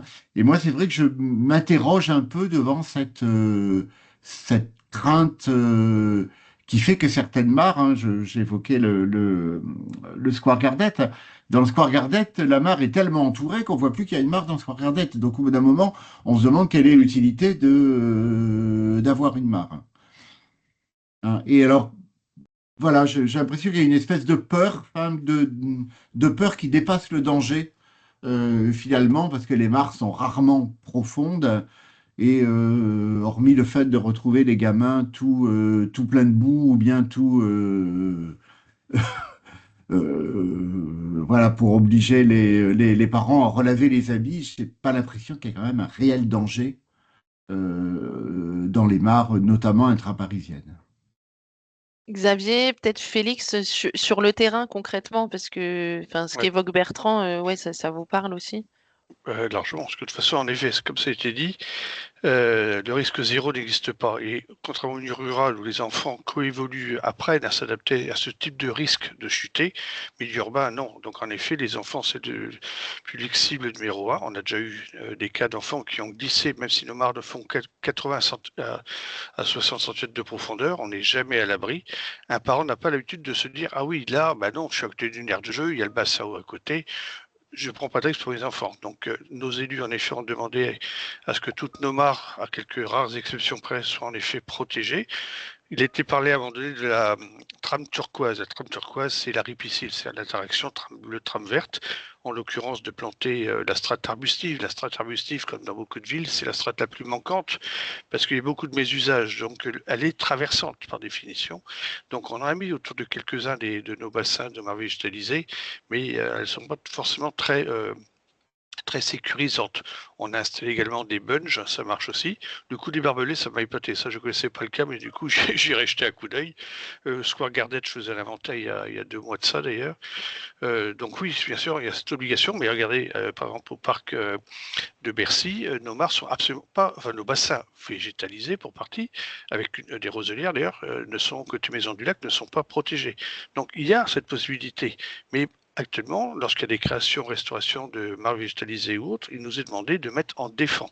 Après, en effet, ça a été dit très bien par Bertrand, certaines ne sont pas accessibles visuellement et ça c'est vraiment dommageable. On a plusieurs exemples, mais ça c'est en effet un des challenges que l'on a. Vu la multiplicité d'intervenants que l'on a, nous, uniquement sur le territoire de Paris, de nos agents, c'est énorme. Enfin, au contraire, tout est perfectible et on l'entend parfaitement. Félix, est-ce que tu voulais compléter un peu ou partager? Pour Avec compléter là-dessus, pardon. Ouais, effectivement, du coup, de ce qui a été dit, c'est toujours du coup une bonne idée, effectivement, comme l'a rappelé Bertrand, de mettre un panneau, voilà, pour rappeler. Nous, on intervient plutôt sur des milieux périurbains, donc pas avec une densité aussi forte de personnes comme sur la mairie de Paris. Et du coup, une des manières aussi un peu de diminuer les risques, même si le risque zéro n'existe pas, comme ça a été rappelé juste avant, c'est de faire les mares avec des pentes assez douces, voilà, pas avec des chutes trop brutales, ce qui est déjà à l'intérêt que ça va diminuer voilà, la probabilité que s'il y a une chute dedans, qu'un enfant puisse pas en sortir. Et également, c'est aussi tout un intérêt du point de vue écologique d'avoir des pentes douces pour avoir des milieux assez différents, pour avoir voilà, un gradient en fait de différents végétaux qui vont vivre plus ou moins dans l'eau. Et la pente douce a aussi un intérêt pour les amphibiens pour éviter d'avoir aussi ce côté piège, en fait, qui est la manière d'avoir des pentes trop brutales duquel on ne pourrait pas ressortir d'un plan d'eau. Voilà, c'est aussi un élément à partir du débat. Et du coup, ça me permet de rebondir en prenant le contre-pied cette question, parce qu'il y a aussi pas mal de participants qui ont évoqué aussi les choses sous cet angle, en disant bah, peut-être que c'est peut-être pas si mal pour la biodiversité que les mares ne soient pas accessibles. Est-ce que ça pourrait être l'occasion pour toi, Félix, de nous rappeler peut-être les recommandations en termes de piétinement, quand on va, enfin Félix et les autres aussi, hein, mais concrètement pour nos participants sur le terrain, on l'a compris, l'inventaire des mares, le Géonat Île-de-France, produire de la donnée, améliorer la connaissance, c'est super important pour pouvoir mieux protéger, restaurer, etc. Mais ça se fait pas non plus comme ça, sans recommandation particulière. Est-ce que tu pourrais vous pourriez nous rebalayer, pardon, rapidement ce qui va avec la préservation de l'habitat lui-même, la préservation des espèces, parce que je ne sais plus qui l'a dit ou à plusieurs fois ça a été dit, tous les amphibiens sont des espèces protégées, donc il y a des liens par rapport à la manipulation, etc. Est-ce qu'on pourrait reposer quand même ce cadre-là? On est dans la Journée mondiale des zones humides, on a envie que les gens s'intéressent à tout ça, mais pas n'importe comment non plus. Voilà, si je peux commencer, après je passe au contrôle des intervenants qui vont arriver et qui vont probablement compléter, mais de manière générale, ça a été un petit peu dit avant dans une des slides, mais voilà, pour tout ce qui est espèces, on touche avec les yeux, globalement, voilà, on ne s'approche pas, on évite de rentrer dans la mare aussi, parce que du coup ça va avoir un impact, donc on ne rentre pas dans la mare, que ça soit s'il n'y a pas une bonne raison. Par contre, effectivement, c'est là qu'il y a un petit peu quand même l'ambiguïté, c'est que effectivement, on pourrait se dire qu'on a envie, bah, du coup, à ce moment-là, du coup, de totalement clôturer la mare, et ça pourrait aussi avoir sens, mais comme ça a été bien dit dans la présentation de Bertrand, l'intérêt aussi de ces mares, c'est qu'il y ait un endroit un peu d'échange entre l'humain et la nature, voilà, quoi que ça veut dire cette distinction. Ce serait un peu dommage d'interdire totalement l'accès à s'approcher, et du coup, il y a aussi tout l'aspect émerveillement pédagogique d'emmener des enfants et des gens, des familles auprès d'une mare, donc voilà. Il y a toujours cette limite, c'est bien que les gens s'approchent, il ne faut pas rentrer dans la mare non plus. Voilà, il faut donner. Il n'y a pas de réglementation claire et précise là-dessus, sauf effectivement sur les espèces, à ce moment-là, effectivement, typiquement sur les amphibiens, si on n'a pas d'autorisation, on ne les attrape pas, on les touche pas. Xavier, est-ce que tu veux compléter par expérience sur des méfaits ou des choses que tu aurais pu constater dans Paris improbables? Il y a le réseau MAR, enfin le réseau Tram Bleu maintenant, en effet, on a mis en place, et ça y est toujours, différents panneaux pour sensibiliser les gens à la fois à la fragilité du milieu, à son intérêt, à ces espèces protégées. Après, on connaît bien le principe, plus tu interdis, plus forcément il y a tentation d'aller toucher, voir, etc. Voilà, donc bon, c'est pas toujours aussi simple. Si vous regardez par exemple le jardin naturel, il y a des panneaux explicatifs sur ces sujets-là qui sont vraiment au ras de la mare, il y en a d'autres qui sont en arrière, avec toutes les espèces emblématiques qu'ils peuvent rencontrer. Donc on y fait de la sensibilisation in situ. Dans tous nos parcs et jardins, quelle que soit la trame verte, bleue, etc., on a une quarantaine de thèmes différents qu'on aborde sous format de panneaux A3 avec une illustration, un texte court et clair pour sensibiliser sur ces sujets-là, la friche, etc., etc. Voilà, donc après, trop d'informations nuit à l'information, bien entendu. Voilà, c'est ce que l'on fait essentiellement. Ouais. Je voyais qu'il y avait une interrogation sur les mares clôturées, c'est peut-être mieux pour la biodiversité. D'une part, je suis pas sûr qu'il y ait, hormis l'introduction d'espèces invasives, une réelle menace que les enfants, les familles pourraient faire aux mares. Puis je vous rappelais quand même que l'essentiel des mares sont dans des jardins et que les jardins sont fermés de 19 heures le soir à 8 heures le matin. Donc il y a quand même un rythme. Enfin, une bonne partie des squares en particulier, je pense au square Gardette, dans ceux que l'on évoquait avec Xavier, il y a quand même aussi un rythme un rythme avec beaucoup de public, notamment le mercredi après-midi, les week-ends, et puis quand même des temps de repos absolu qui sont le moment où les jardins sont fermés.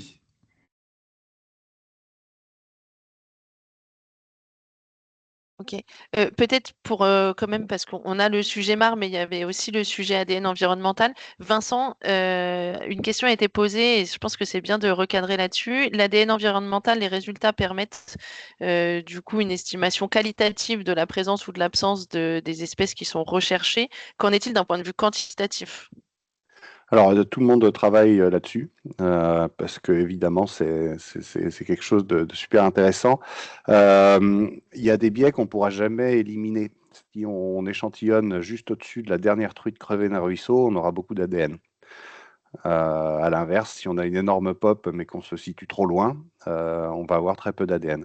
Ceci dit, il semble de plus en plus sûr que la quantité d'ADN est proportionnelle à la biomasse, donc ça c'est ce qu'on pouvait attendre. Avec aussi encore un autre biais quand même qu'il faut évoquer, c'est les périodes de reproduction, période de frai des poissons par exemple, où là on va avoir énormément d'ADN, mais pas forcément de succès à la reproduction derrière, donc c'est pas. Donc voilà, pour répondre, on s'en approche, on a déjà quelques éléments, on arrive à voir sur un ordre de magnitude ou deux que des espèces sont plus abondantes que d'autres, mais il y a encore besoin de manip et encore besoin de retour d'expérience pour vraiment valider voilà, cette collinéarité de la concentration en ADN et de la biomasse derrière. Donc ça, il travaille et on peut rester vigilant quant au fait que ce sont des choses qui évoluent plus ou moins rapidement, mais On a sur lesquelles bonne raison de penser qu'on arrivera dans les années à venir à du semi-quantitatif à peu près fiable, surtout si on multiplie le nombre de points et qu'on s'affranchit du biais d'avoir échantillonné juste au-dessus d'un truc parce qu'on n'a pas eu de chance, quoi. Ouais, ok. Super. Et du coup, pour essayer enfin pour faire du lien aussi, on a parlé de l'ADN environnemental avec toi, Vincent, sur le cas des moules d'eau douce. Sur les mares, est-ce que du coup des inventaires ou des diagnostics ou état des lieux de la biodiversité des mares par ADN environnemental, donc là peut-être tout taxon, en tout cas Alors tout ça marche taxon un super peu bien, homéopathique. ça Ouais. marche très très bien, il faut juste adapter un peu les protocoles parce qu'on n'a pas des eaux courantes. Donc si on échantillonne juste à un endroit, on va voir ce qui se passe à 1 mètre ou 2 mètres carrés autour de l'endroit où on échantillonne. Donc ce qu'on propose, c'est de faire le tour de la mare, de faire plein de petits échantillonnages qu'on va pouler en un seul pour avoir une vision sur la mare. Et puis, un autre truc qui est important à savoir, c'est que j'ai parlé de 95% de probabilité de détection sur les bivalves, donc ça, on a pu le mesurer. Ça marche super bien sur les bivalves d'eau douce, ça marche super bien sur les poissons, ça marche super bien sur les amphibiens. Sur d'autres groupes, on va commencer à être un peu plus border. Ça marche, allez, super mal sur les reptiles et pas très bien sur les crustacés, qui sont des espèces qui relâchent pas beaucoup d'ADN dans le milieu. Et donc, du coup, on va avoir ce qu'on appelle des faux négatifs, c'est-à-dire qu'on ne va pas détecter une espèce alors qu'elle est là. Et ça, c'est assez embêtant. Autant sur les bivalves, on est très très rassuré quand on a des résultats ADNE parce qu'il y a peu de chances de rater quelque chose. Donc, quand on parle d'espèces à enjeu, par exemple, bon, on a fait notre ADNE, on n'a rien trouvé. Il y a vraiment peu de chances qu'on rate quelque chose. Ça ne va pas être le cas sur des crevisses à pattes blanches. Ou alors les reptiles, c'est peut-être un peu moins étudié en France, mais ailleurs, sur les crocodiles, par exemple, les crocodiles, les caïmans, on les rate systématiquement, enfin, on les a très très peu, même quand c'en est infesté. Donc voilà, faut quand même un peu. Il y a des limites à la méthode, il y a des trucs pour lesquels ça marche moins bien. Et du coup, d'un point de vue très opérationnel, Xavier, Bertrand, Félix, Cléa, est-ce que l'ADN environnemental dans le suivi, l'amélioration de la connaissance dans les mares, concrètement sur le terrain, dans les territoires, c'est quelque chose qui est arrivé, c'est quelque chose qui se généralise, c'est quelque chose qui fait peur, c'est quelque chose dont on ne parle pas? J'ai un exemple pour Paris, parce qu'en effet, quand l'ADN environnemental avait été testé, nos villes de Paris, avec l'ARB d'ailleurs, c'était Maxime Zucca à l'époque, qui était aux commandes sur ce sujet-là, voulait faire l'inventaire de la mare du jardin naturel Pierre-Emmanuel, dont Bertrand parlait tout à l'heure. Et je lui dis, pas de problème, tu peux faire ton inventaire, mais il voulait que je donne déjà l'inventaire que nous avions. Je lui dis, non, commence par ton inventaire ADN environnemental, et ensuite on compare avec l'autre. Voilà, pour pas qu'il y ait de biais d'information. Et j'étais bluffé, vraiment bluffé, hein, parce que c'était assez extraordinaire. Hein. Je rejoins Vincent, il n'y a pas de détection qui pouvait nous manquer, mais dans l'ensemble, voilà, un exemple. Et un autre qu'on a fait avec l'Office de vie écologique et le Bureau d'études Biotope et d'Aquasphère. Écosphère, pardon. Non, Aquascope, pardon, je vais y arriver. Aquascope, c'est un inventaire, un ADNE sur le site du canal Saint-Martin également. Voilà, donc ce sont les deux principaux. Après, voilà, on sera amené à en faire d'autres ailleurs, mais c'est en effet un outil complémentaire, comme l'a dit Vincent, donc c'est en effet un très bon outil à suivre. Cette méthode a été utilisée aussi dans le groupe Mar du nord de la France et on était arrivé aux mêmes conclusions. Enfin, c'est pas du tout moi qui l'avais fait, mais j'avais lu les résultats de l'étude et je rejoins ce que disait Xavier, c'est qu'entre les inventaires qui avaient été faits au préalable et les résultats de la DNE, il y avait quasiment une concordance totale, quoi. Donc ça paraît être un outil vraiment extraordinaire pour évaluer la biodiversité d'une mare ou d'un complexe aquatique. Okay. Je vois le temps qui défile. J'ai une autre petite, un petit point de la présentation de Xavier qui a pas mal cristallisé aussi d'échanges, etc. Sur, on s'écarte peut-être un petit peu du sujet mare, mais en tout cas, on est toujours dans la biodiversité aquatique en milieu urbain dense, sur les radeaux végétalisés et les bio-huttes. Donc, on a partagé des liens de l'entreprise que tu mentionnais, etc. Est-ce que juste, ouais. Est-ce que juste peut-être nous expliquer les uns et les autres, enfin probablement aussi avec vos expériences, sur. On a compris un petit peu l'intérêt, tu l'as bien démontré, bien expliqué. Pourquoi avoir recours à ce type d'aménagement plus qu'un autre, plus que peut-être des opérations de renaturation, etc. Qui pourraient. Enfin voilà, qu'est-ce qui justifie que on s'oriente sur telle alternative d'aménagement pour du gain d'habitat en trame bleue, en milieu aquatique, plutôt qu'un autre? Déjà, il y a une multiplicité de gestionnaires pour nous. Rien que sur la Seine, on a Aropa, Port de Paris, on a Voies navigables de France, nous, Ville de Paris, et territoires qu'on partage d'autres noms. Donc, les enjeux sont partagés, même si on travaille depuis quelques années ensemble dans un même groupe de travail. Après, ce sont des flux qui sont extrêmement canalisés par des parapets, par des quais extrêmement minéralisés, donc ça accélère les flux. Donc, bien entendu, la végétation, du moins, s'y installer, donc la faune à la conquérir. Donc, le biais toujours avec cette acceptation, et souvent à l'initiative de projets de riverains, c'est de végétaliser les berges de Seine pour créer vraiment cette pseudo-trame turquoise entre les quais hauts, les quais bas de la Seine ou des canaux. Donc c'est vraiment un plus. De toute façon, on n'a rien inventé. On s'est inspiré de beaucoup d'autres villes sur ces sujets-là. Voilà, donc c'est vraiment un mécanisme qui marche bien. On a des bons retours d'expérience. On travaille également avec Aquaterra. Il y a plusieurs boîtes qui travaillent sur ces récifs artificiels pour la partie immergée. Donc c'est vraiment en termes de génie écologique, pour le terme que ça porte maintenant, un outil supplémentaire pour favoriser ces échanges entre les deux trames vertes et bleues, quoi. Voilà. Est-ce que quelqu'un veut partager sur ce sujet-là? Parce que je vois le nombre de participants qui décline, l'heure qui est atteint et les contraintes de chacun derrière.